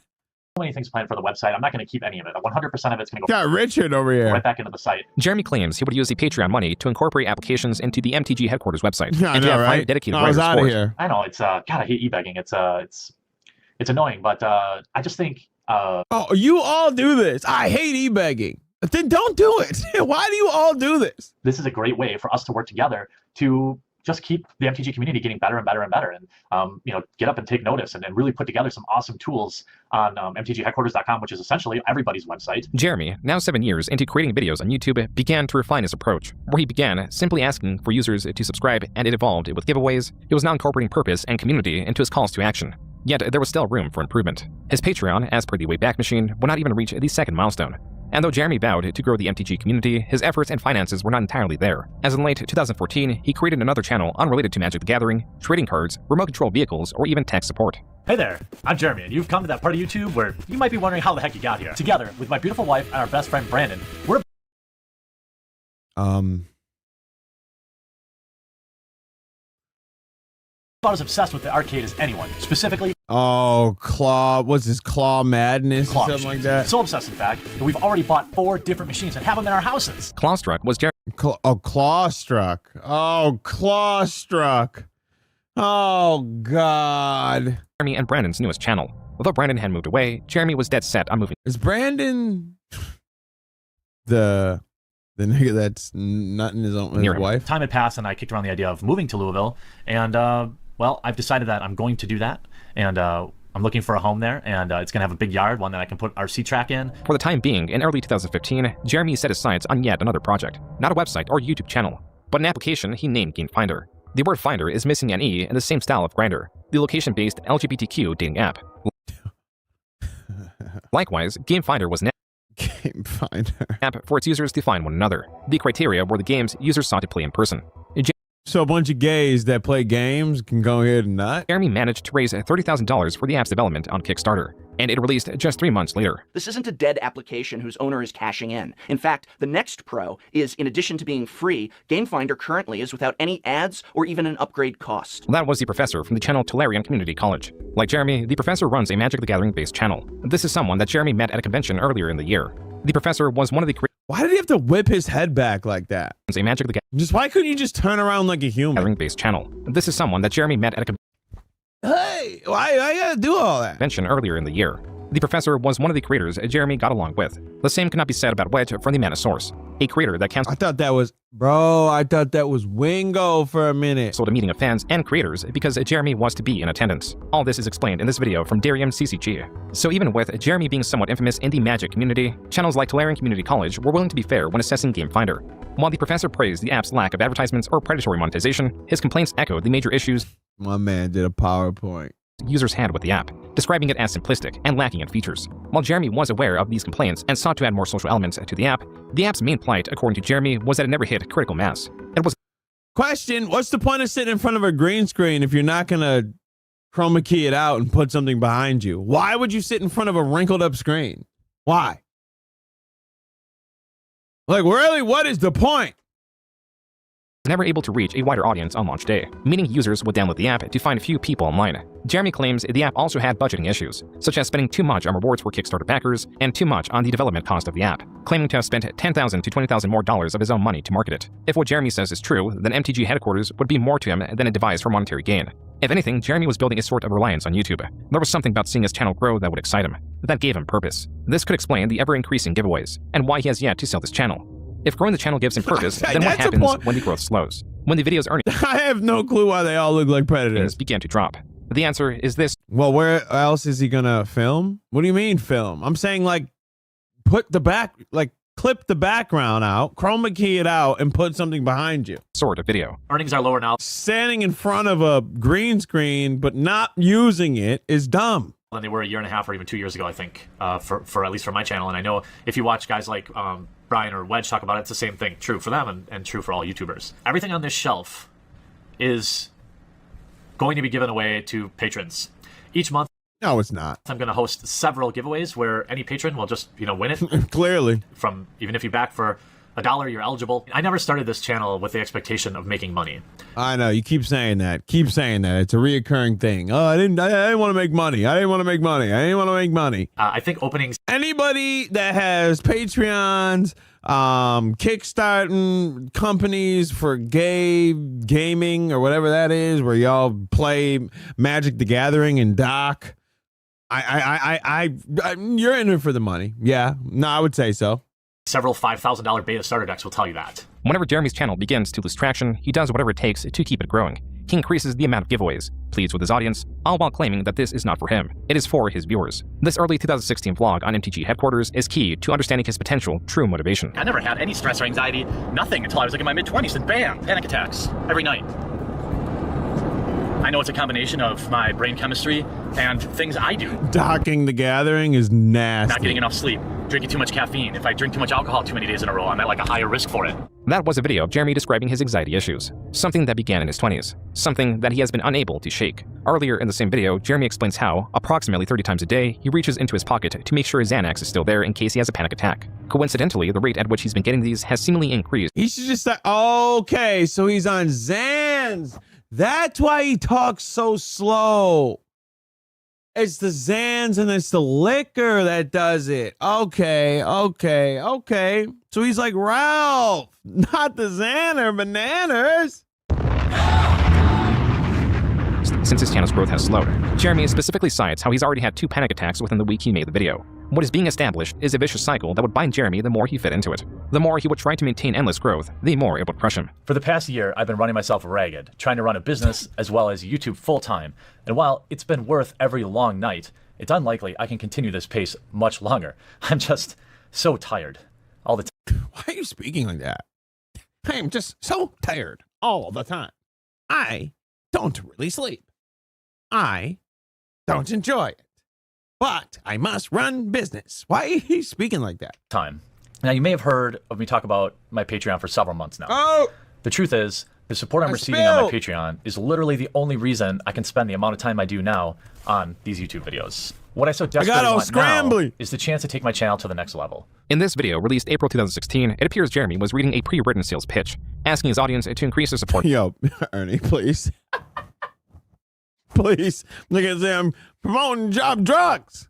His Patreon, allowing Jeremy to reduce the time spent on his clients from marketing to sheriff. claiming it is for better or more diverse content on MTG headquarters. While Jeremy did make good on diversifying his content with the increase of collaborations, interviews with Magic the Gathering artists, and even PowerPoint presentation guides, none of these videos could trump his simple, effortless card-opening videos. As much as Jeremy desired to change and improve into something superior, he could not find any footholds, and was slipping into a breakdown. Now, I wish I'd done a lot of things differently. I wish I was friendlier with other Magic YouTube channels. I wish YouTube ad revenue wasn't less now than it was a year ago.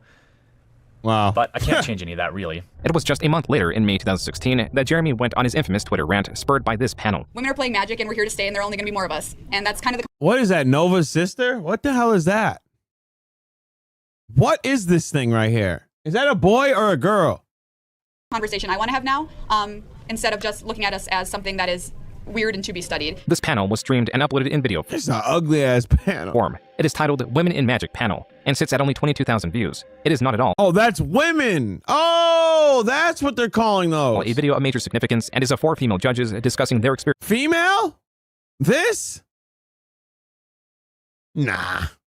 Nah. Nah. Experience in the Magic community, from the sexual harassment they receive to wanting women in Magic. No, I don't believe it. No.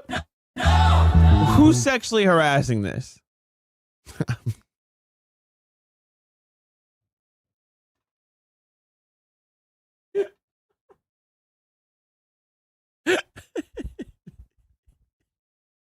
I would think it's a boy. Magic to be treated as a norm in the Magic. No, I bet you it's probably very difficult to be a female around a bunch of nerds. I probably almost guarantee it's probably pretty tough. Community. Louis Scott Vargas, a streamer, quoted probably not the greatest either, especially if you're doing the around is I have no clue if it's women. Especially when you got Jer, that you couldn't even do your job as a cosplayer without him hitting up and be like, all you're good for is the nut on or something. Like, remember when he said that? Insane. A different Magic creator who posted the link to the video on Twitter, noting how disappointing the comments were in response to the video. Jeremy, under his MTG headquarters account, responds by stating that they should not be so thin-skinned. Yet another creator joins the conversation, emphasizing how people should be less crappy to each other. You don't remember? Oh man, you don't remember the famous take from Eric? You don't remember the sexual why you're not cute, like the sexual harassment one? Oh my god. Right when he said, "Oh, look in your butthole," like you're not even good enough to sexually harass. You don't remember that? Jeremy responds, quote, "I simply choose to not be offended by what anonymous commenters say. That's a lot more obtainable," unquote. The conversation then moves into gender and skin color. Jeremy stating it is entirely irrelevant to Magic players, and how his penis does not in fact make him stronger. This kicked off a new set of tweets, not directed at any individual creator, rather the Magic community in general. Quote, "So many mindless betas in the MTG community. Come on, sheep. Demand proof." Yeah, Alyssa Mercante. Stop what? Stop what? Statistics. You know, actual evidence. Attention, sheep. Formulate your own opinions. Being wrong is... Oh, shut up. I just read what you said. Not my type. No, that's not my... That's not your type. What are you talking about? Don't ever say something like that in my life. I will ban you. Simply better than parroting popular opinion. Apparently presenting a logical... Stop what? Why is everyone telling me to stop? What has happened? Why are you people telling me to stop? Alternative to playing a victim means you hate women. I should have known better, lol. Going back to real world. This era of feminism gets lost in spending more time shaming actual conversation. I love women. They are every bit are equal, unquote. This era of feminism gets lost in spending. Oh, I don't know. Well, that was like, you said stop, Astral said stop, and I'm trying to figure out why I'm being told to stop. Jeremy would delete these tweets soon after posting. This would not stop them from being archived and immediately posted again on Twitter. This user takes note of his specific tweet in response to a comment about planeswalkers needing their own bathroom. Jeremy adding that they should send their urine into the It's coming up? Okay. This was viewed as a commentary about the controversy of trans people requesting to use the bathroom of their gender identity. Jeremy responds no, bitch. To this screenshot with, quote, "Things turn toxic, so I clean them up. But yeah, you're right. Planeswalkers should use their own bathroom in the Aether, kid," unquote. I mean, this is what was going through my mind. You guys think that joke is transphobic? You think that joke makes me a monster? Let me show you what a monster is. According to Jeremy, the pushback pause from his comments encouraged him to double down and act more aggressive, even if his intent was not an honest commentary. Even though Jeremy frames it this way, he would first attempt to regain the favor of the community with an apology on Reddit. Quote, "I want everyone to feel included in MTG. You can't really control how people react to certain things, and certainly Twitter is not a great place to have a complex discussion on gender issues. Everything I said after my original few tweets was at best insensitive and at worst outright wrong. Again, I am sorry," unquote. This post has exactly 100 comments and 0 upvotes. The comments cite Jeremy's passion and specificity behind the deleted tweets and are distrusting of his apology. Some are even noting how often Jeremy is editing the Reddit post. To this specific comment, Jeremy responds, quote, "Yeah, it wasn't reading right. I'm not good at writing, so that's why I do videos. I am just trying to apologize, and the comments keep saying it's not good enough." Unquote. Jeremy would address his tweets in video form. Drama over. Don't be a dick. I thought, I guess, maybe I had to say that, but from what I'm seeing is you all just basically know that, It took about a month and a half for Jeremy to begin right where he left off. On Twitter, he changed his display name to MTG Shitlord HQ, derisively called Wedge the Hamburglar. On his personal account, stated the Hamburglar. Wedge is a cancer, has 0 original ideas, and steals others' content, and tweeted even more, stating, quote, "Alpha personalities are the ones making all the money in MTG. Talk to any vendor. They are capitalizing on your beta-ness. The MTG community is not ready for truth. Cucks and white knights drive the entirety of the narrative. Wizards, discrimination is guaranteed if you have a conservative mindset. Community discrimination also guaranteed. I mean, look at their community team. Every one of them is a leftist. Don't be a beta lotus, folks. Be an alpha." Don't be a beta lotus, folks. Be an alpha. Ugh. Alpha. Unquote. Right. The irony. Jeremy changed his display name again the following week, this time to make magic dank again, and tweeted, quote, "Straight truth, the reason you can't trust me is easy. I don't need your money like other top MTG channels. Very lame. Simple as that. Here is the thing about my fellow shitlords. We have real numbers. Some would like to believe everyone who plays MTG is a snowflake. Nope." Unquote.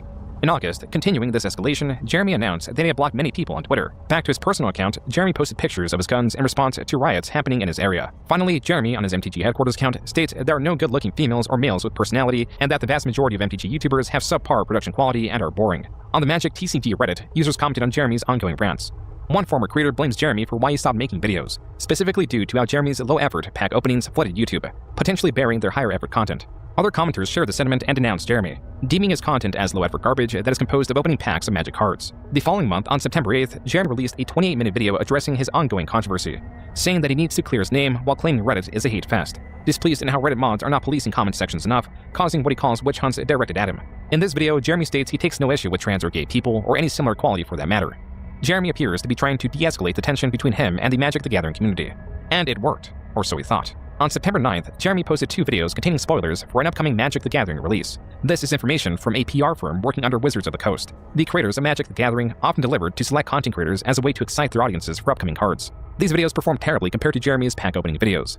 But the significance of this was not that it was meant to garner viewership, rather it appeared that Wizards of the Coast was extending an olive branch to Jeremy following his de-escalation. It was only when the spoilers were allegedly posted to Reddit that Jeremy, and to that extent, the Magic community, was notified the spoilers sent to Jeremy. I always have been supportive of both communities, MTG kid. Otherwise, I don't think it's fair that women, men, transgender, white or black, or any other racial sexualities are being set back, and I support this message. The message this subreddit is trying to bring completely, although in my opinion, the black backlash of, I don't know what that is. The company is not very well deserved. Was done so by mistake. While the original post does not appear to be archived, this Redditor quoted the Magic the Gathering employee on the matter. Quote, "We don't reward the behavior this channel exhibits. When we preview sets, we provide a handful of cards Oh, woman of the community. Oh. to our PR agency to use with outlets who aren't part of our core audience. When one of these outlets passed on using these cards, they reassigned the cards to this outlet without doing research and also without checking with us first. Right. We would not have greenlit his receiving of these cards had they asked." Unquote. Here I was, feeling like a total moron. Yeah. To think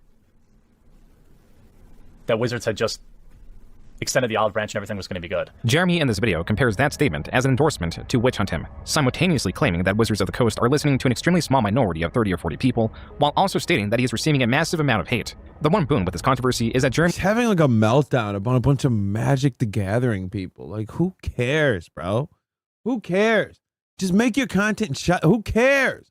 Oh, I forgot because I can't say you don't. Wizards of the Coast. Oh, okay. I can't say that because you're only doing it so I have friends and I'm not lonely. So never mind. You could never leave it alone. He had a newfound angle to solicit donations, one that could weaponize culture and anger, in combination that would bring in much exactly, yeah, strife, but also considerable wealth. You can speak with your wallet and take the plunge and back us on Patreon. The more backers we get on I don't do this for money. I don't do this for money at all, actually. Wealth. You can speak with your wallet and take the plunge and back us on Patreon.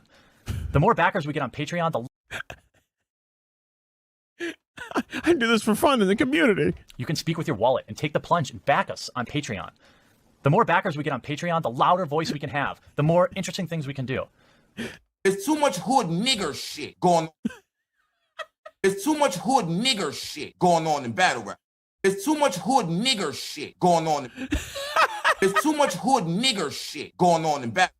Wizards can't. Wizards won't fly me out to PAX. We'll go to see them at PAX. That Patreon gets big enough, I'll fly to every major event and I'll stand there and do coverage for you. And I'll try to keep it real, 100%. This was the beginning of Jeremy's capitalization of outrage. In the following years, Jeremy would master his craft. Meanwhile, with the understanding that he was not welcome in the Magic community, Jeremy... Yeah, probably, Fate. They probably linked up and were like, hey, how are you going to grift your content for Patreon? Grift your people for Patreon. What are you going to do? Oh, well, what I'm going to do is, I'm going to tell them I'm going to give them every dollar back. Once they give me my money, I'll just give it right back to them. What are you going to do, JR? Well, what I'm thinking is I'll probably just scream at them and tell them to open their wallets and back me for the 19th channel. That's what I'll do, Rich. Jeremy revived Pokemon headquarters while still posting to MTG headquarters. The video announcing his return sits at less than 1,000 views. Jeremy posted on his Pokemon channel from late 2016 to early 2017. The channel failed to gain any momentum, with its videos far underperforming compared to videos found on MTG headquarters. It was here that Jeremy resigned himself as a pack opening channel with the occasional commentary video. The latter type of video was often on the topic or tangential to his infamy. If you would have told me that there's a man more universally hated in the Magic YouTube community than me, I would have told you, you're crazy. On June 5th, 2017, two things happened. Jeremy posted his final claw machine related video on Clawstruck and live streamed while drunk. While he often tweeted at or commented with the niggas on other creators in the MTG community, there was one that he targeted unprovoked. This was cosplayer Christine Sprinkle. Serial virtue signaler. Oh, here we go. You were right, Astro. Yeah, here it is. Crying for Patreon dollars cosplayer. Sia Sprinkle Run posted yesterday. Allow messages to my Facebook page again. Question my life choices immediately. Posting out, came for cosplay inspiration and left only with an erection.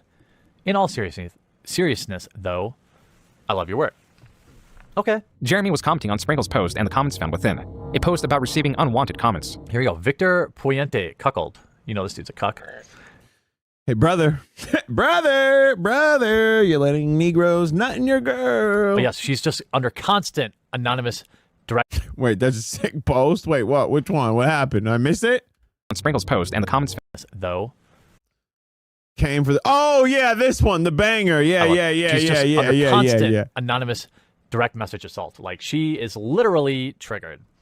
Here. That is a weird thing to say to some random girl. And then he gets mad that she didn't like it. I can't... Well, why are you being such a soy beta cuckold? Why don't you care that I'm nutting to you? Goes cuckold number Nicholas again. It makes me sad that you have to be. It makes me sadder that I'm not even surprised. Me, despairing over social norms. If you're going to creep, at least have some decent grammar. I'd agree with that. Obviously, Sprinkle is a pro cosplayer. You know she's a professional cosplayer by the fact that she has to solicit Patreon dollars and then cry in her Patreon video to get loser beta cucks to give her money. Oh, he really did say. I mean, it is like an all-you-can cuck buffet on this thread. Oh, I'm sorry, Sprinkle. Let's look at your cosplay, your art, where some poor 14-year-old kid was unfortunately made an erection comment about you, and fuck him for being such a degenerate. I mean, what is sexual about this? Nothing, right? Oh, no, totally nothing sexual about this. Oh, yeah, here you go, Sprinkle. Another totally non-sexual picture where the Pokeball... What is sexual about this picture, by the way? The other one, okay, maybe, but what about this one? All happens to be right on your fucking bush.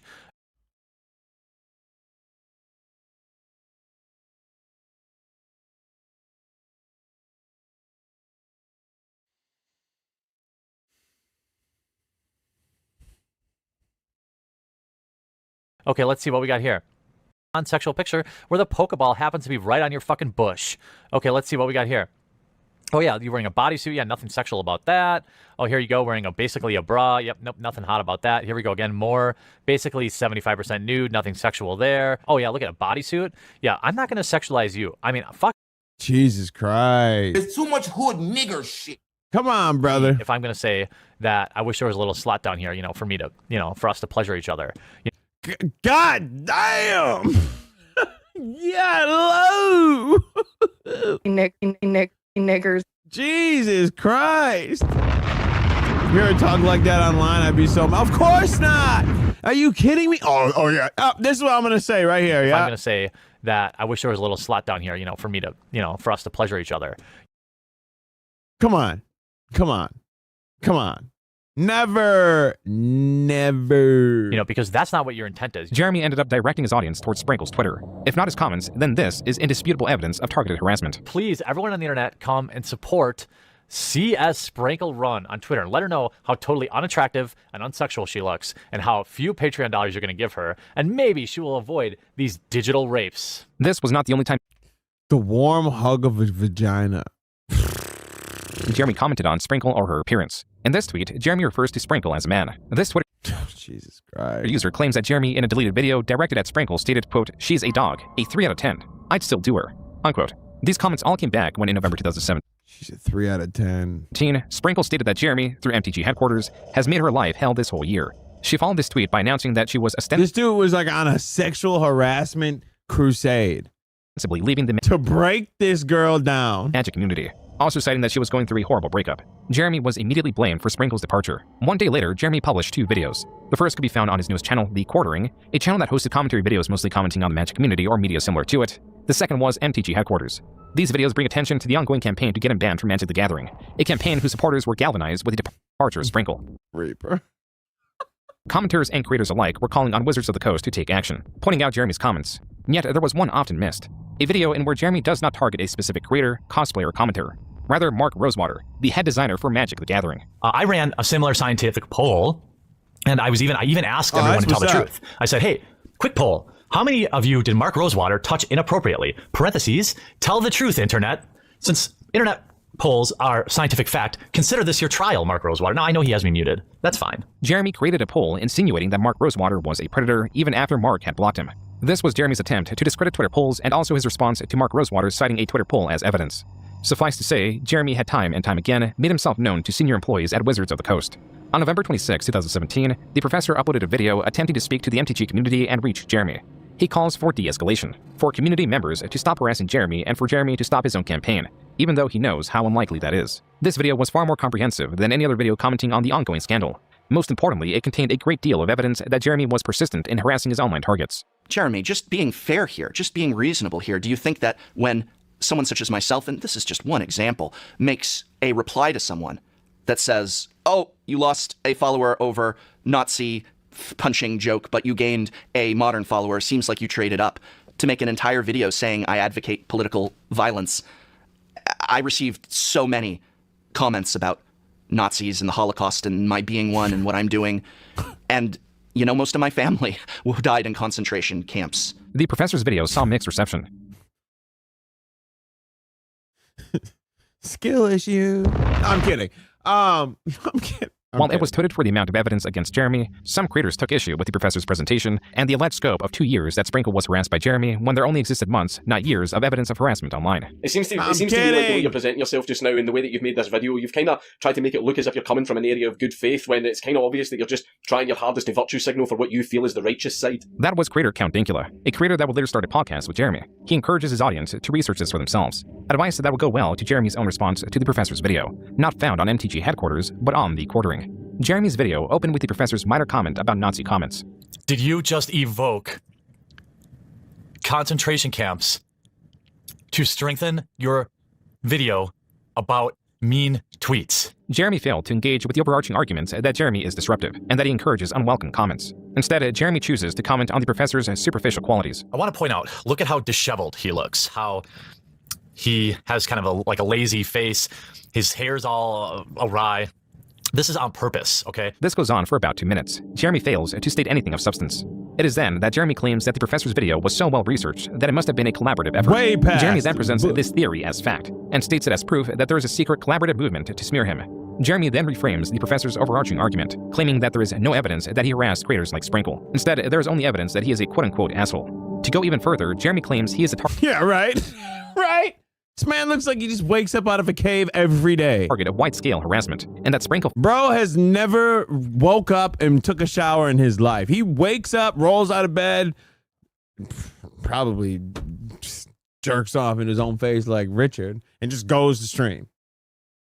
failed to provide any evidence herself that she was harassed online by Jeremy, discounting any evidence directed towards her because she was not the one who sourced it. The difference between this cosplayer and me, of course, is I actually showed the hundreds of messages I received. I showed the actual threats. I showed people sending me the names of my parents and their address. Jeremy, to discredit the professor and those against him, continued to claim there was no evidence against him, also insinuating he did not delete anything. There's evidence, but he must have deleted it. Or in this case, the professor insists I did. While Jeremy does delete evidence, as was made clear as far as a year ago during his first major scandal, allegedly, the livestream where Jeremy fantasized about a slot in Sprinkle's morph suit and directed his audience to her Twitter page was taken down by YouTube under a community guideline strike, making it difficult to source larger portions of it. Ha fate! Dom the Mongo. Fate! We and Bitch were just talking about that the other night, bro. Yeah, I know. He's a big YouTuber now, bro. He's a big YouTuber.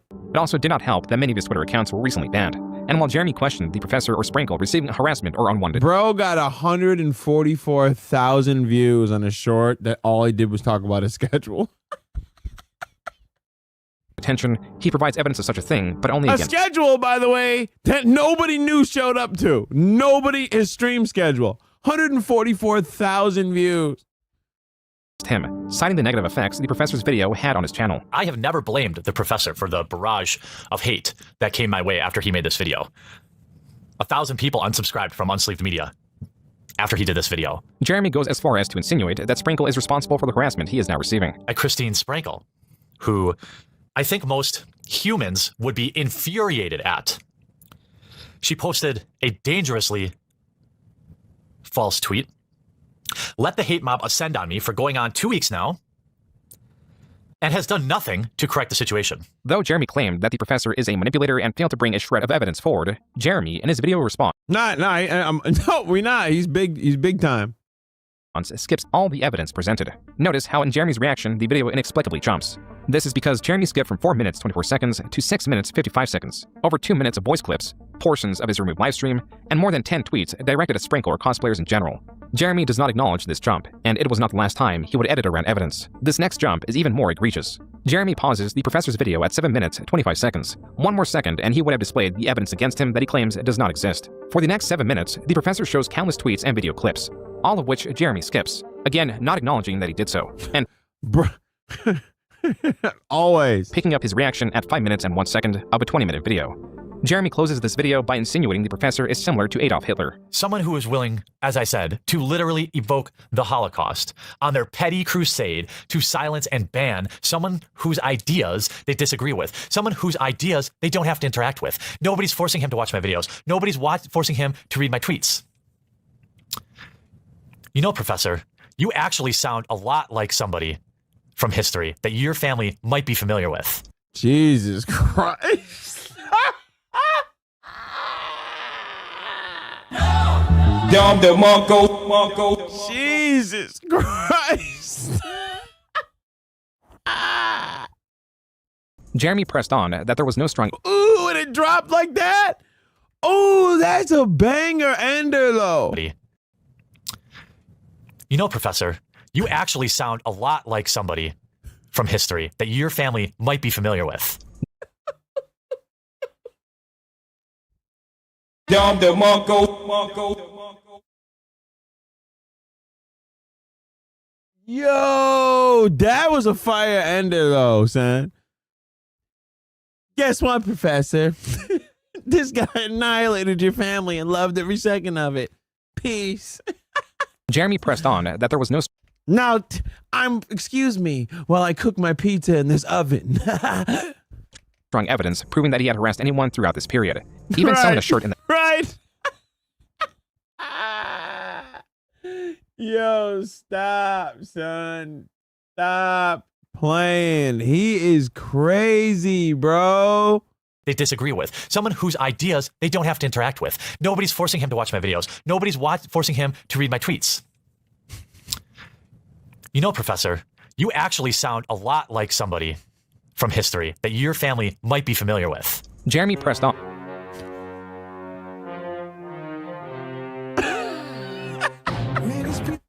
That there was no strong evidence proving that he had harassed anyone throughout this period, even selling a shirt in that theme, which he allegedly donated the profits of. Show me the receipts. You know what? I printed a T-shirt today that I think I'm going to link in this video, and I'm going to donate all the proceeds to. No, I can't play it. Last time my whole video got blocked. That guy, I can't play it. Whatever the most reputable like men's shelter is in the area. So make sure you get your shirt with a fan-drawn face of me saying, "Let's show me the receipts." Jeremy did get the receipts. On December 7, 2017, he received an email from Wizards of the Coast notifying him that he received a lifetime ban. What does this mean? Well, I can't play in any pre-releases. I can't play in any sanctioned events. I can't play online. In fact, they actually confiscated my entire Magic Online collection. Jeremy claimed he recouped the cost of his digital collection via PayPal chargebacks. pretty As for the much video announcing his ban, graped me. there is something seemingly sinister at play. At 10 minutes and 20 seconds, Jeremy begins going through the evidence Wizards of the Coast sent him, then informed their choice to ban him. Notice, at the bottom left side of the screen, it is clearly stated that there are 12 attachments. Attachment 1 is a tweet where he calls Wedge the Hamburglar. Attachment 2 is presumably a joke about trolling a friend. Attachment 3 is a tweet about trolling that same person and the professor. Attachment 4 appears to be another joke about wearing a shirt with the famous internet cartoon frog Pepe to trigger people. Attachment 5 is what appears to be another joke that includes Pepe. Attachment 6 looks to be a joke about concentration camps. Attachment 7 is Jeremy alluding to a Magic player having a quote-unquote pedo smile. Attachment 8 is Jeremy in response to an accusation where he encourages R-wording individuals, responds, I wouldn't even rape you is insane. Wait a minute. Wait a minute. Bust. Urban garlic flavor. Bust. Wait. No, he didn't tell a girl I wouldn't even rape you, son. Yeah, I know. I know. It's a Sargon. I forgot. Yeah. by saying he would not even R-word the poster. Then this is a I know that you won't even rape attachment you. 9 of 12. I love the ladies of Magic, but dudes who bring their girlfriends to stand over their shoulder every game are annoying as fuck. Teach them to play or go home. What's wrong with that? Am I not allowed to have an opinion? Am I not allowed to have an opinion? I mean, this is the evidence, okay? Jeremy plainly rants about this being the only evidence Wizards of the Coast presented against him. The screen then fades into his face cam. He failed to show whatever those last 3 attachments were. On the topic of deception, I remember when Flamenco tried to say, it was like, well, he didn't say he would rape, he said he wouldn't even. Like, it's okay. That was a hilarious fight. Is this screenshot of Jeremy defending himself in the third person, presumably failing to log into an alternate account to defend himself. It appears Jeremy is not being entirely honest to his community, and Jeremy has a possible motivation to be dishonest. You should subscribe to it so then I can send it to Polygon and tell them thanks for the press and all the new subscribers. Then you can just quietly unsubscribe if you don't like the content. So many of you are like sharing these videos. People are I'm seeing them on Facebook. People are signing up on Patreon. Like, this is crazy. How can I help? Well, give you money? I would love to be able to cover more of these games. And well, why can't you? Patreon. There it is. There it is. Where if you want to, say, throw a few bucks. That would... Yo, you guys are shameless. Go a long way. I have a one-time donation link to the war chest. That would help. All I can do right now is I set up a war chest on PayPal where people, if they choose to, please believe me that you don't have to. This is like literally the worst time to be shilling for this kind of stuff. But it goes without saying that money is power. And I can make the promise to all of you that any money there or people that decide to back on Patreon, so many of you have already, and I'm so thankful for that, 100% of that money goes back into the channels. Jeremy's promoting of his Patreon was for naught, because come February 2018, it would be banned because, quote, you recently doxed members of your online community, unquote. Damn. This could have resulted from Jeremy's new crusade against pedophiles in the Magic the Gathering community, specifically judges, mostly all former judges, that were convicted but not on the banned list next to Jeremy. Though Jeremy failed to find a large number of active judges that were predators, his attention to the matter did appear to influence an update on Wizards of the Coast terms and conditions that force stores to run background checks on their staff and those who they engage with that interact with the public, meaning judges. Though Jeremy was not credited for influencing this change, it was celebrated amongst the Magic community, a community that, due to his ban, Jeremy was drifting away amicably from, as in this video he claimed that he made contact with Sprinkle and the two apologized to each other. Jeremy then renamed MTG headquarters to Unsleep Media in an attempt to pivot to covering the card game genre as a whole. His recent scandal introduced him to a cast of new allies and helped him refine a lucrative genre of video that he had been making for the wrong audience. The same type of video that created enemies in the Magic community was going to usher in Jeremy's largest and longest running channel. Oh my God. No. No. No. Not the pedal. What? No. And all these people grew up to be the same fuckers in middle school that were like, well, if you don't subscribe to the popular idea, maybe Pogs at the time, or starter jackets, I don't know, I'm old, then you're not cool. Starter jackets. Or if you were poor. Yeah, Milo, Young Bowl at the time. Cool. Or Young Freak. You know, there's a whole variety of things that would make you outcast. But now, when they get older, they get a little power on Twitter, they can find more people that, it's like the blob. And then they become this massive thing of groupthink and toxicity that's trying to push everyone out who disagrees and then just absorb more people into their ideology. What I want to do, hopefully, with this channel is to push these conversations forward. Obviously, I don't want any bullshit SJW book. As always, SJW's always lies. SJW lesbian space gem. SJW red-haired, blue-haired Mohawk guy. General SJW buzzwords. Lol cow, milking the feminist lol cow down. Classic SJW stuff. BuzzFeed hates men. Feminist agenda person's feminist propaganda. Everyone needs to stop getting triggered. I'm not a fan of Brie Larson. Maybe it's because Brie Larson. Your favorite. Brie Larson. Brie Larson is going to help you. Brie Larson. Just you and me. All female, mega diverse. This is the shed that I got from talking about Brie Larson. MCU film directed by Brie Larson. Do it. Just posting, my 5th Brie Larson video in 30 days. Oh. Things like that. I'm already known as the guy who makes 1,000 videos about Brie Larson. The action has got to be live. It's got to be in the moment. I also have to admit that I really dislike Brie Larson. Though Jeremy may be capable of having a nuanced. Okay. We're gonna put this lady killer out for tonight. Okay, I've had we're good for right now. It's a good place to stop. It's a good place. Good place to stop. We're gonna stop right there. But I will say this. Interesting so far. Interesting. I'm loving it. I'm loving it. Tomorrow night, we're gonna put our peens inside. Shit like that. That's all. That's all I got. I appreciate you all for coming. Oh. Word. We're gonna get Rocky Balboa and we're gonna run through it tomorrow. All right. No, Ayo. No. I meant every word I said. And I'm saying all of us as a collective. We're gonna run down on this. All right. That's what we're gonna do. Tomorrow night, your boy Kerman. Right. I can't yet. I don't have a pain. Well, that's still up for debate. All right, I appreciate you all for coming out. Y'all really the ghost, the God bodies. I love you all. I will be back. Get a plastic one. Tomorrow night. Probably LTG style. I'll probably be back at yes, do that. I'll be back tomorrow night, probably 7 o'clock. I'm trying for aim for 7. I don't know if it's gonna be 7, but it doesn't matter. We're gonna definitely finish it tomorrow night. I appreciate you all. Where are the ones that I can play? Are they gone? Are my tracks gone or something? Well, I guess we're gonna play shout out to Thrax. We out here. She want me to get down on one knee, told her I ain't capping it. I leave the house with my phone, my keys, my heat, you know that I'm packing it. Don't get too close, Tony Kukoc, if I up